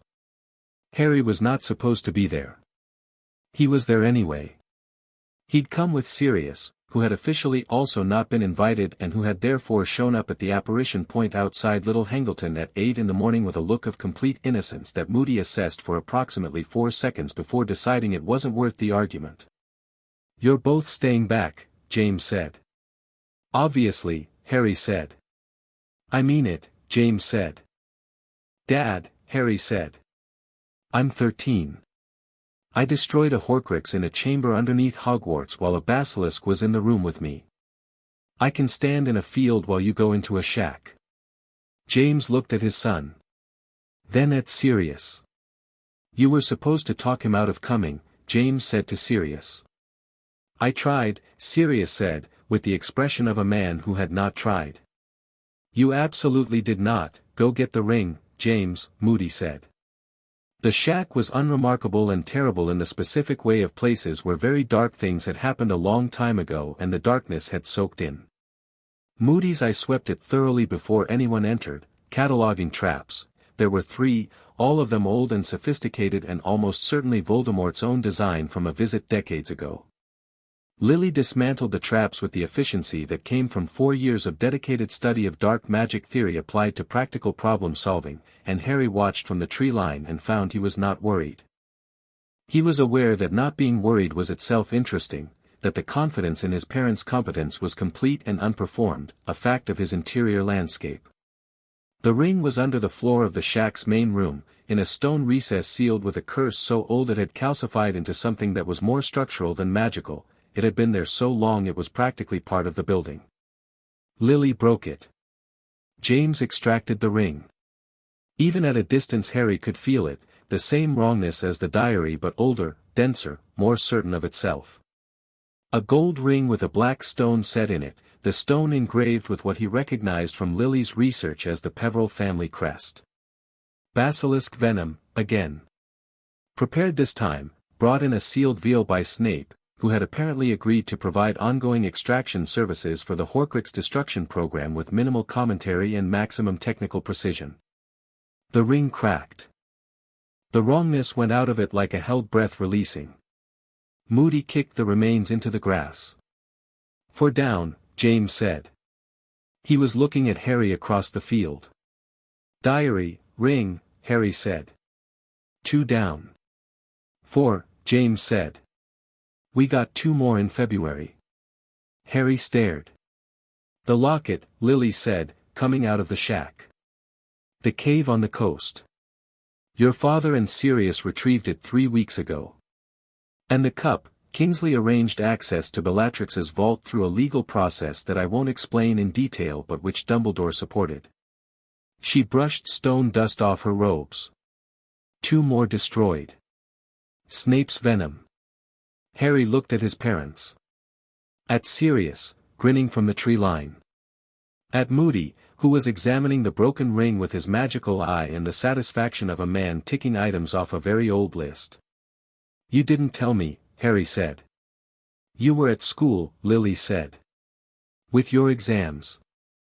"I don't care about we care about your exams," Lily said. "You can be brilliant and also sit your transfiguration practical."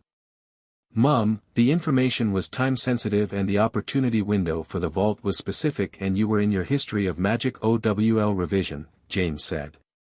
He paused. "Which I know is a year early but your mother is extremely thorough." "You could have, Harry," James said. He came across the field and stopped in front of his son. "We handled 2 of them. You handled 1.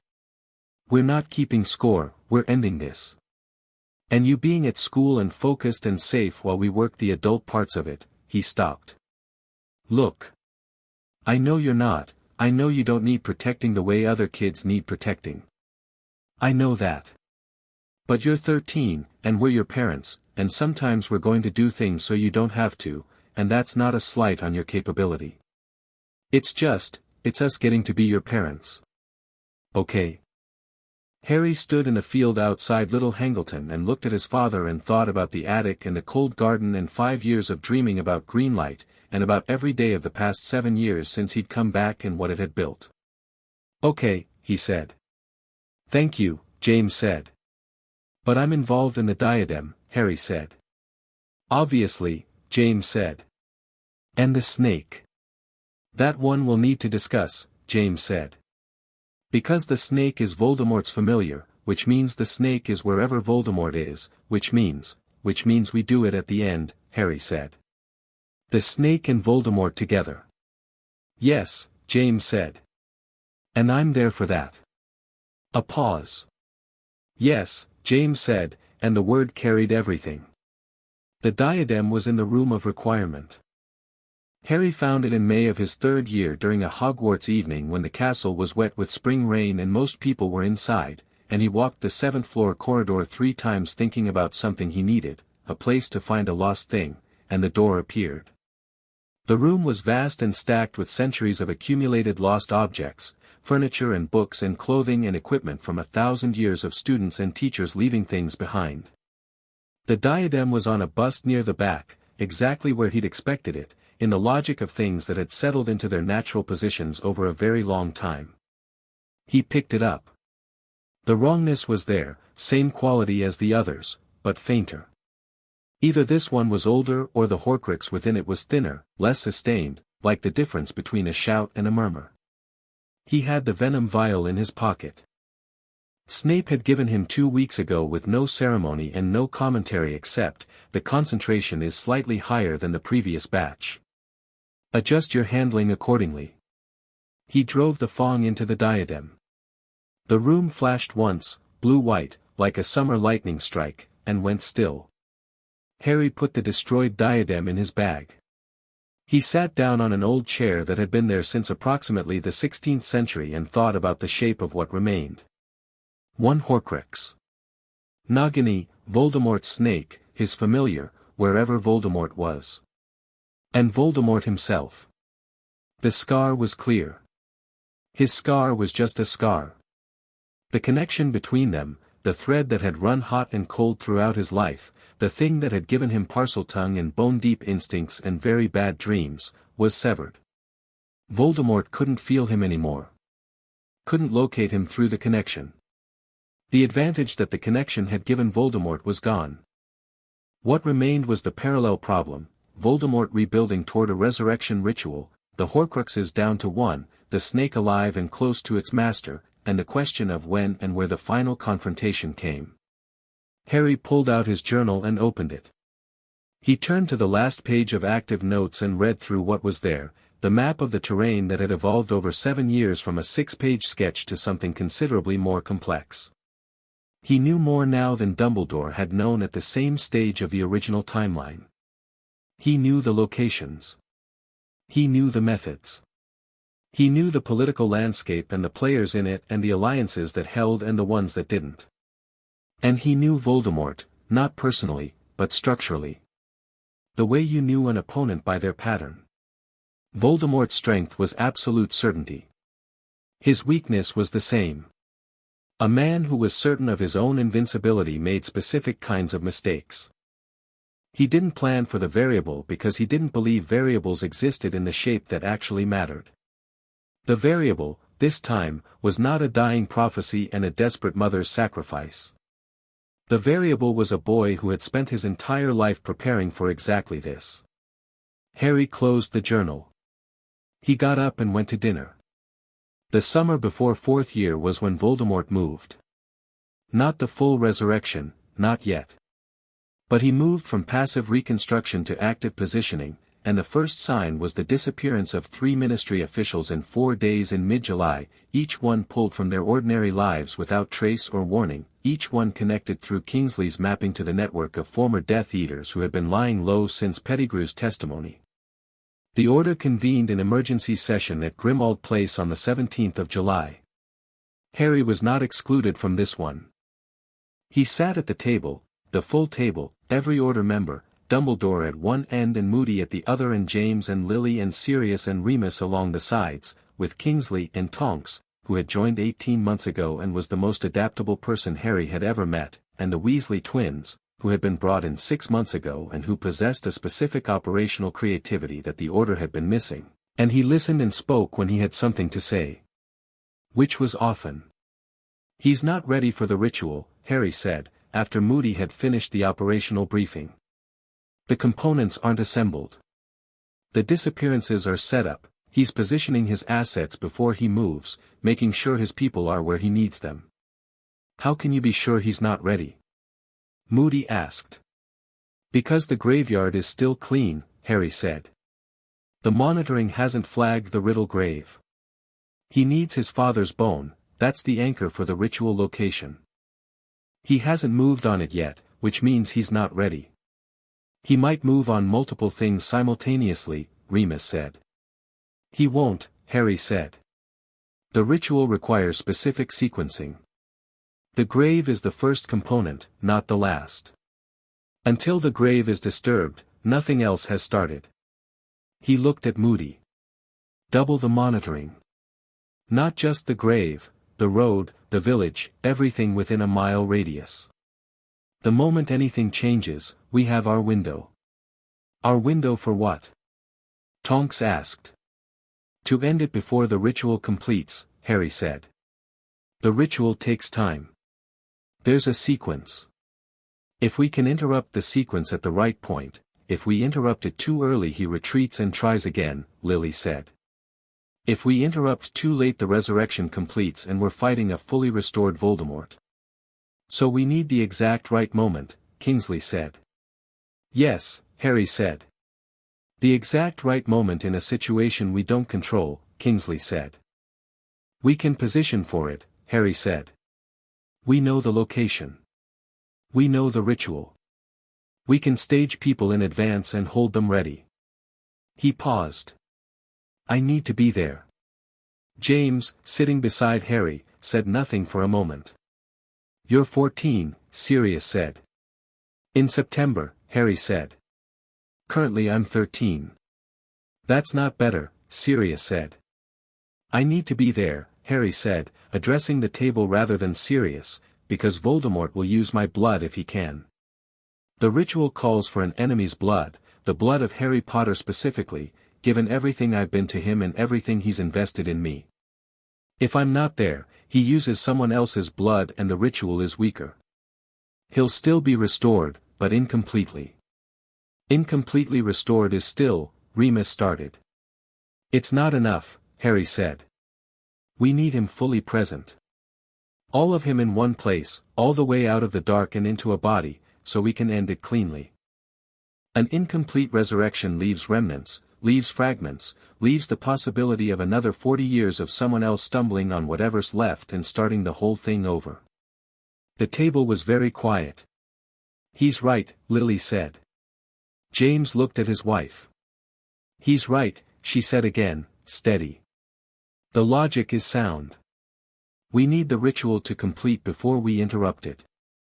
We need Voldemort fully embodied. And we need Harry there because his blood in the ritual creates a connection that we can use. Use how? James asked, in the voice he used when he was going to disagree with something and was making himself hear it out first. If my blood is in him, Harry said, I can feel the connection. Not the fragment, that's gone. But the ritual magic itself creates a temporary link, the same way a portkey creates a link between two locations. I can feel him through that. I can find Nagini through that. And I can, he paused. I can make that connection work both ways. Everyone was looking at him. The original protection, Harry said. Whatever my mother's sacrifice created on the original night, Dumbledore said it produced a backlash that Voldemort couldn't predict, a protective magic that used love as its engine. In this timeline, the same intention exists. It didn't become a sacrifice because we changed the night. But the potential is still there. He looked at Dumbledore. Isn't it? Dumbledore's expression was unreadable for exactly 2 seconds. Then, I believe so, he said. The sacrifice doesn't require the death to exist as potential. It requires the willingness. Yes, Harry said. Willingness is in the room. Harry, James said. I'm not offering to die, Harry said, looking at his father directly. I'm offering to be present, with intention, in a situation where I understand the mechanics better than anyone else at this table and have been preparing for it since I was 6 years old. He paused. You taught me to fight. Mum taught me to think. Sirius taught me not to blink. Remus taught me to listen. He looked at each of them in turn. I've been listening. This is what I've been listening toward. The room was still. James looked at Harry for a long time. Then he looked at Lily, and the look between them was the one Harry had been cataloging for 7 years, the one that had no translation because it was its own language. Lily's face was very controlled, the specific control of someone who was managing something enormous and refusing to let it show because showing it wouldn't help. She gave a small nod. James turned back to the table. We planned this perfectly, he said. Every contingency. Every exit route. Every possible way it goes wrong and what we do when it does. He looked at Moody.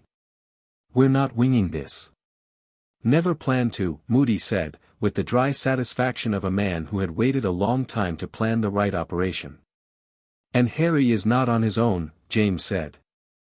He is surrounded at all times. When the moment comes, he's supported from every side. He looked at his son. Non-negotiable. Agreed, Harry said. And you tell me everything, James said. From this point. Everything you know and everything you suspect and everything that changes. Already agreed, Harry said.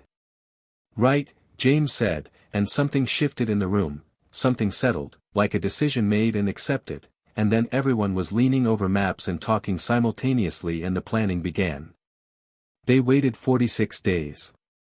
It was the longest 46 days of Harry's life, not because they were inactive, they were extremely active, running drills and establishing positions and confirming intelligence through Kingsley's network, but because waiting, when you knew what was coming, had a specific quality of pressure that activity didn't alleviate.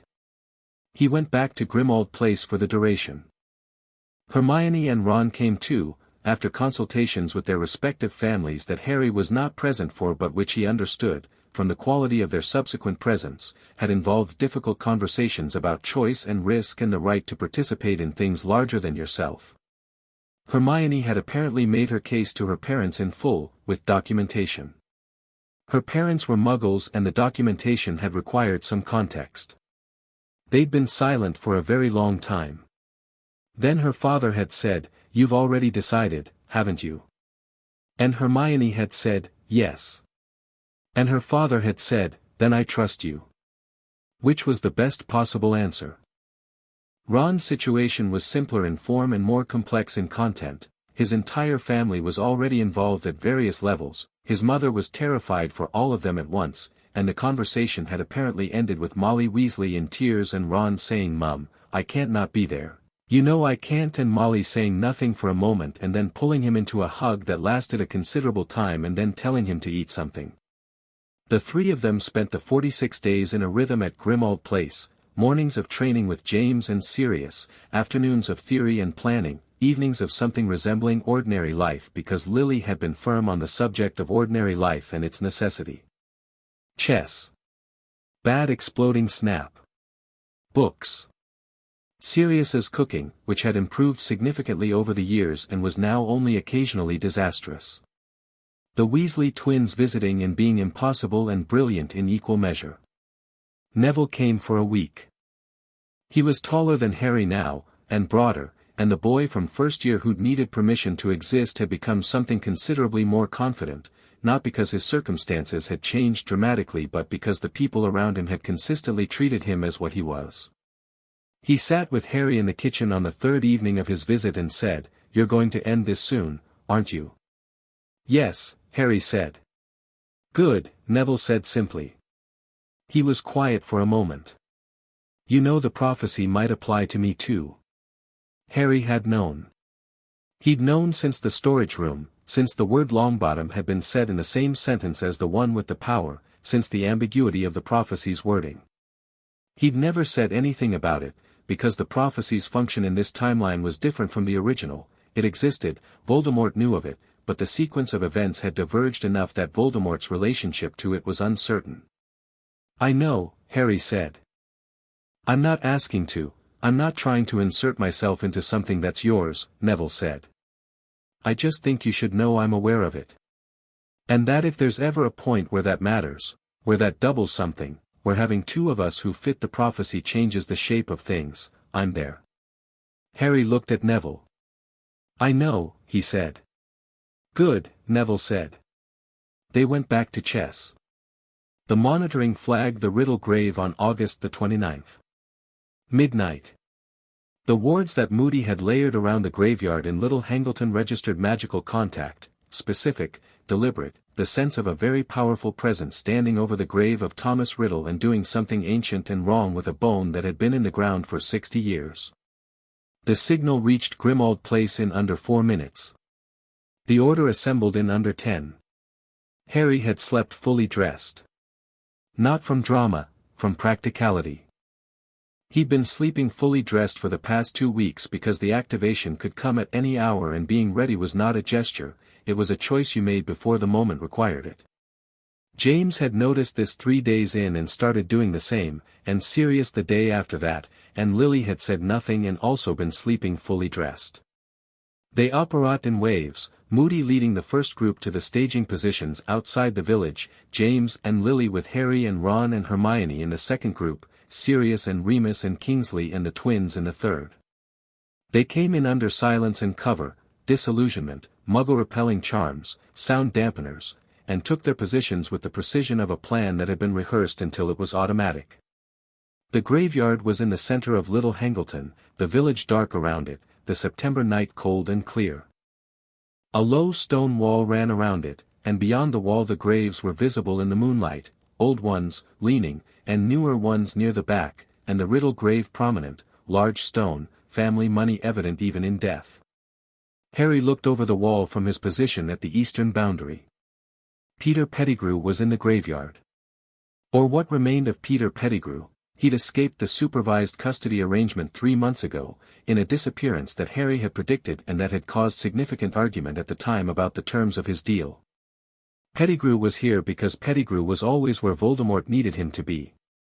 His arm, the right one, was wrapped in cloth, the cloth dark and wet. The flesh, willingly given. Already done.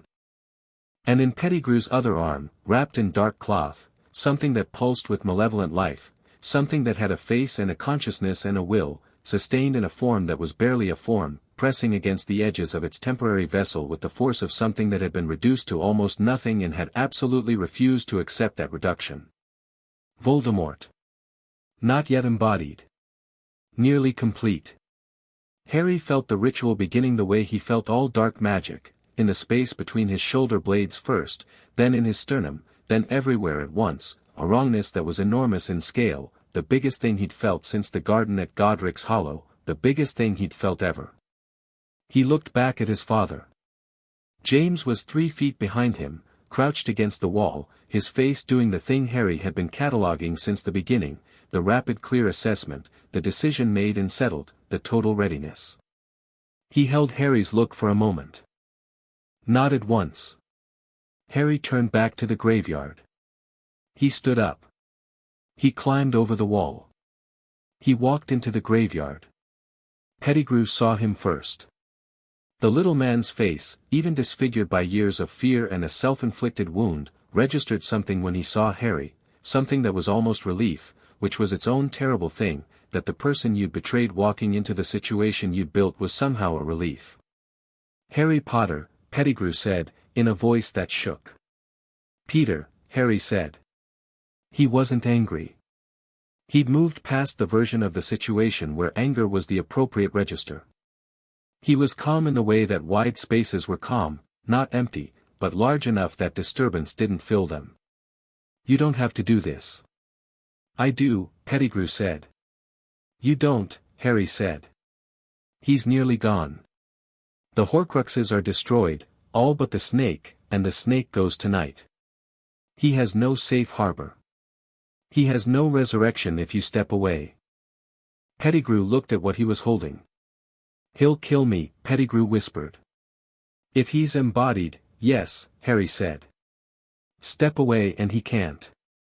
Pettigrew's face was doing something complicated, the arithmetic of a man who had been cowardly his whole life being confronted with a choice that required the opposite of cowardice. Harry didn't feel contempt for it. He felt something more complicated, something that knew Peter Pettigrew had once been his father's friend and that the tragedy of the man was real. Step away, Peter, Harry said. Pettigrew looked at what he was holding and then at Harry and then back, and his hands shook, and for 1 second Harry thought the choice was going to go the other way. Then the thing Pettigrew was holding moved. It had been listening. It had always been listening, every second of its incomplete existence, and it heard the direction the conversation was going and it acted. Not Pettigrew, it acted directly, with whatever limited will it had in that form, and the ritual ignited.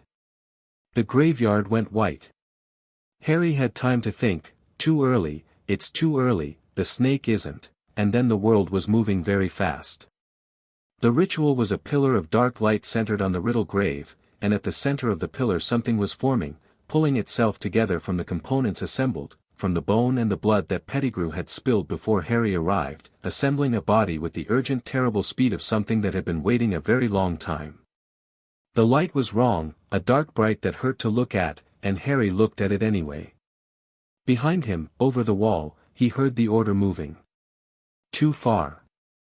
The staging positions were too far.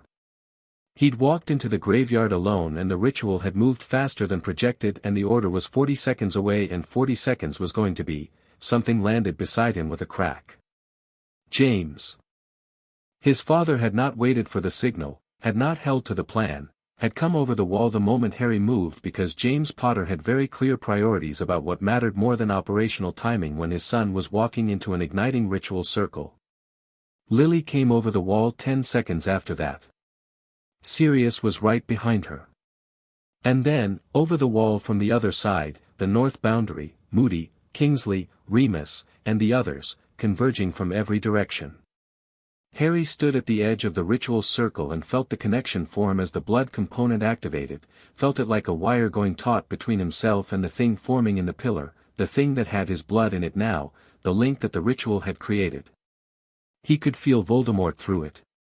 Could feel the reconstruction, the terrible painful urgency of a consciousness rebuilding a physical existence from nothing. Could feel Nagini. The snake was not in the graveyard. But through the link Harry could feel her, 60 miles north, in a stone house, coiled around a chair, waiting. The link was weak at that distance but it was there, and Harry pushed his attention through it and found the snake and said, in the language that lived in the back of his throat, "Go. Leave. He is finished and you are free." Nagini heard him. Whether she obeyed immediately, whether it took time, Harry didn't know in the moment. He only knew the link to the snake went sharp and then began to fade, which meant she was moving away from wherever she'd been anchored. The pillar collapsed inward. The ritual completed. Voldemort stood in the graveyard. He was tall. He was pale and noseless and red-eyed and his robes were black and he stood on the ground where his father was buried and looked at the graveyard full of people who had come for him, and his face, that flat, certain face that Harry had last seen from the shadow of a garden wall at age 6, his face showed nothing. Not fear.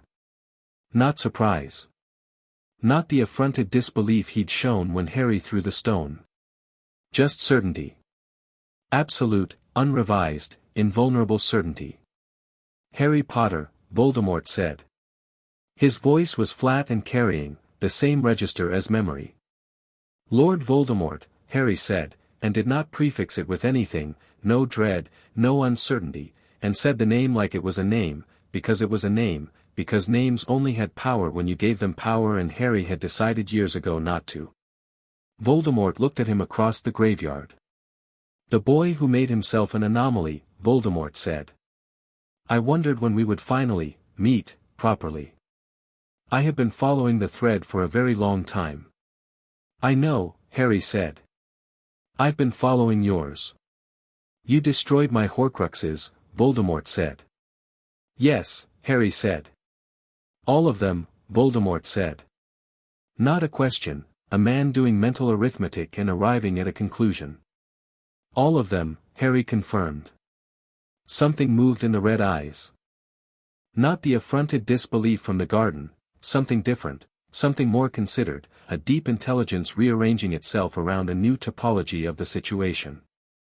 Harry had thought about this moment for years, had considered whether Voldemort would arrive at rage or desperation or calculation, and which was most dangerous, and how to respond to each. What he hadn't fully anticipated was that Voldemort would look, for 1 second, genuinely curious. "How did you know?" Voldemort asked. "You were a child. You should have known nothing. The timeline in which you were removed from the equation produced a version of you with no knowledge of any of this. I know what the other timeline produced," Harry said. "That's not this timeline." "No," Voldemort said. "It is not." He tilted his head slightly. "You are, something I did not plan for. That is very unusual." "I know," Harry said. "I'm the variable you didn't believe in." Voldemort raised his wand. The graveyard erupted. The order moved simultaneously, from every direction, a coordinated convergence that Moody had drilled until it was reflex, not a charge but a containment, sealing the exits, cutting off retreat, hitting the perimeter with ward-breaking and shield spells and the specific repertoire of battle magic that people who had fought this war before brought to bear with everything they had. Voldemort was extraordinary. This remained true. He was the most powerful dark wizard in a century and he was freshly embodied and he moved through the convergence like something elemental, shields snapping up and spells redirected and 3 order members thrown off their feet in the first 15 seconds by the sheer tidal force of his defense. Harry didn't watch. Harry moved. He went left, through the graves, low and fast, using the cover of the battle, with one destination in mind. Pettigrew was on the ground near the Riddle grave, having fallen during the ritual completion, and the dark cloth he'd been carrying was empty now but Pettigrew himself was not his target. His target was Nagini. The link was still there, Thinner, the snake moving, but still there. Harry followed it. He pushed his attention through the connection and found her moving north, moving fast, and he pulled. Not physically. Magically. Through the link the ritual had made, through his blood and Voldemort's veins and the connection that created, Harry pulled on the snake the way you pulled on a rope, and the snake was intelligent and old and very angry about being pulled, but the connection was stronger than her resistance and she stopped moving. Harry felt her location lock. 60 miles north but fixed, held in place by the link. He opened his eyes and looked at James, who was 3 graves away fighting with the focused fury of a man who was simultaneously conducting a battle and tracking his son's position with 60% of his attention. "The snake," Harry said. "I have her position." James understood immediately, not the mechanism, not the Parseltongue link, not the ritual connection, but the operational meaning. The last Horcrux was accessible. He broke from his opponent with 3 fast spells and came to Harry's side. "Where?" he said. "North," Harry said. "Ripon. I can feel, a farmhouse, stone, on the east side of a village. Empty building. Sirius." James called. Sirius was there in 4 seconds, breathing hard, blood from a cut on his temple. "Yeah. Ripon, East Village, stone farmhouse. Nugany. Go." Sirius looked at James. Then at Harry. Something passed between Sirius and James that was too fast to catch, the compressed communication of people who had known each other since childhood, some old argument resolved in a second in the most important context either of them would ever encounter. "Come back," James said. "Always," Sirius said. "He operat." Harry turned back to the graveyard. The battle had shifted, the Order's containment was holding, but Voldemort was driving toward Harry through it, methodically, with the patience of something that understood its own objective and would reach it. He moved through the Order like a tide, not hurrying, not panicking, absolute in his purpose. James was in the way. James Potter against Voldemort in a graveyard at midnight was not a contest that arithmetic favored. Voldemort was stronger in raw power, had more knowledge of certain dark disciplines, had a body that had just been reconstructed to its peak, but James Potter had fought a war, had been training for this specific moment for 7 years, had the specific battle instinct that came from surviving things by refusing to be outmaneuvered, and he met Voldemort with a ferocity that was not suicidal. It was calculating. He wasn't trying to defeat Voldemort. He was buying Harry time. Harry felt the intention behind it and used the time. He moved to the center of the graveyard. Not running, walking, deliberate, because the quality of the approach mattered and fear had no place in it. He walked to the open space in the center of the graves and stood there, and when Voldemort drove past James stumbling back from a shield breaker but catching himself, still on his feet, Lily arriving at his shoulder immediately, when Voldemort cleared the last obstacle and looked across the graveyard and found Harry standing in the open, waiting, Voldemort stopped. They were 30 feet apart. The battle continued around them, it didn't stop, the Order was still there, Voldemort's reactivated Death Eater allies were still there, the graveyard was chaos, but in the 30 feet between them it was quiet. "You walked into the open," Voldemort said. "Why?" "Because you can't find the variable if you're chasing it," Harry said. "So I stopped running." Voldemort looked at him. "You're not afraid." "No," Harry said. "You should be." "Maybe," Harry said. "But I've known what this night looked like for a long time, and being afraid of it never helped anything." Voldemort raised his wand. Harry raised his. Avada Kedavra came out of Voldemort's wand in the same green light that had lived in Harry's dreams for 13 years, and Harry met it, not by dodging, not by running, but by meeting it with the most powerful shield charm he had, the one Lily had taught him, the one he'd practiced 600 times, the one that had her theoretical framework and his own intent at its foundation, and behind the shield charm, something else. Not a spell. Something older. The same potential that Dumbledore had talked about in the quiet of his office. The willingness that didn't require the sacrifice. Harry held it deliberately, consciously, with the full force of every year of preparation, and he pushed it out through the shield, not as an attack but as a fact, the same way you didn't argue with gravity, the same way the stone had worked in the garden, not because it was sophisticated but because it was real. The killing curse hit the shield and the shield held for 1 second and 2 and 3, which no shield was supposed to do against Avada Kedavra, which was supposed to be unblockable, which had always been unblockable, except when the thing behind the shield was not just magic but intent, was not just skill but truth, was the accumulated weight of 7 years of love and choice and the absolute refusal to become a variable in someone else's plan. The killing curse reflected. Not cleanly, nothing was clean in this, it was messy and physical, and the rebound hit Voldemort in the chest and the graveyard lit up green and white simultaneously, and the sound was the same sound Harry had heard in the garden at Godric's Hollow, a mechanism failing, a door with a broken key, something enormous being denied the thing it had built itself toward. Voldemort went down. The graveyard went completely silent for 1 second. Then it went very loud, very fast, because the Death Eaters scattered, some operating, some running, some simply collapsing, and the order surged after them, and Harry stood in the center of the graveyard with his wand still raised and looked at the man on the ground. Voldemort was not dead. Not yet. He was alive in the technical sense, breathing, present, his eyes open, but the thing in his eyes that had always been certainty was gone. What was there instead was something Harry had no frame of reference for. Something that was almost like recognition. The protection, Voldemort said, barely audible. It wasn't her death. No, Harry said. It was her life. It was the fact that she's alive and she chose to be, and what that means. He paused. You killed in order to protect yourself from death. Every Horcrux. Every murder. And you could never, you built a life out of trying not to lose it and you lost it anyway. He crouched down, because the conversation felt like it deserved to be at the same level.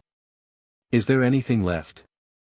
Any part of you that, no, Voldemort said, and the word was honest in a way that nothing in Voldemort had ever been honest. He said it without defense and without resignation. He said it like a man reading an accurate report. There has not been, for a very long time. Then it's over, Harry said. Yes, Voldemort said. The last of it left him quietly, in the way that things which have been sustained by sheer will leave when the will finally releases, not with a sound, not with drama. One moment Voldemort was present and the next moment what lay in the grass of the little Hangleton graveyard was the final accounting of a man who had spent his whole life running from an ordinary end and found it regardless. In Ripon, 60 miles north, Sirius Black found Nagini in a stone farmhouse and destroyed the last Horcrux. Harry heard it, not the action, but the consequence. The link that had been threading through his blood dissolved, and the magic that had connected him to Voldemort through the ritual blood unwound and released, and the graveyard felt lighter, in the way that the chamber had felt lighter, the way the attic had felt lighter in a different life, the clearing quality of things that had been wrong for a very long time finally becoming right. He stood up. James was there. Harry didn't know when he'd gotten there, but he was there, beside him, looking at the ground, and then looking at Harry with the expression that had no translation. It's done, Harry said. James put his hand on the back of Harry's head, briefly, the same gesture as always, checking that something was real, and then pulled him in, and Harry let himself be held for a moment in the middle of a graveyard that smelled of spilled magic and cold grass, and felt the thing he'd felt in the kitchen at Grimmauld Place at age 6 for the first time, ordinary. Not a variable. Not an anomaly. Not a symbol. Just a boy, held by his father, after something enormous. Lily arrived, and her arms went around both of them, and Sirius operated back with stone dust on his robes and his eyes bright and took one look at the three of them and said, with a voice that was trying to be light and was something considerably more than that, please tell me it's over. It's over, Harry said, from inside the group of them. Good, Sirius said. Because I found Nagini and she was enormous and I would like to go home. Remus, arriving a moment later, looked at the scene and said, very quietly, of course, and the word was the same one he'd said about Harry for 7 years, from the first time Sirius had told him what Harry had done in the attic. Of course. Like it had always been inevitable. Like the version of the future where a 6-year-old finds a time-turner in a Dursley attic and goes back to a cold garden in October and throws a stone and screams until his parents come running, was always going to end here, was always going to end with the variable standing in the open and the certainty failing and the door finally open. The night held them and the stars did their autumn thing, sharp and unkind and also just stars, just ordinary sky above an ordinary English village where something very extraordinary had finally finished happening. Harry looked up at them. He thought about the attic. The amber sparks. The one turn it had given him, precise, enough, exactly enough. He thought about the garden and the stone in his hand and the voice saying not Harry, please, not Harry, and how the voice had always sounded like both a memory and a plea and how it turned out the plea had worked. He thought about chess on a landing and training brooms and annotated books and a bad drawing in a breast pocket and Puddlemere United posters on a wall in a house that had learned to be a home. He thought about Ron saying I'm here, made in a chamber that smelled of old dark things, and Hermione on a gravel bank after a troll with genuine surprise on her face, and Neville saying okay with permission finally granted, and McGonagall docking points she didn't want to dock, and Snape saying of course in a different tone than Remus but meaning something in the same territory. He thought about Dumbledore, who had put a time-turner in an attic and shaped a contingency, and whether he'd known or not would always be something Harry would wonder about and never quite resolve, and how that was fine, how the unresolvable things didn't have to be resolved to be understood. He thought about Voldemort, who had been afraid of death for so long that living had become a form of dying, and how the tragedy of that was real even when the person it applied to had done unforgivable things, and how holding both of those truths simultaneously was one of the things being human required. He thought about a cold garden in Godric's Hollow and a boy who'd gone back to it with a child's desperate certainty that this was not how the story was supposed to end. The story had ended differently. Come on, Lily said, her arms still around him. Harry looked at his mother. Let's go home, she said. He went.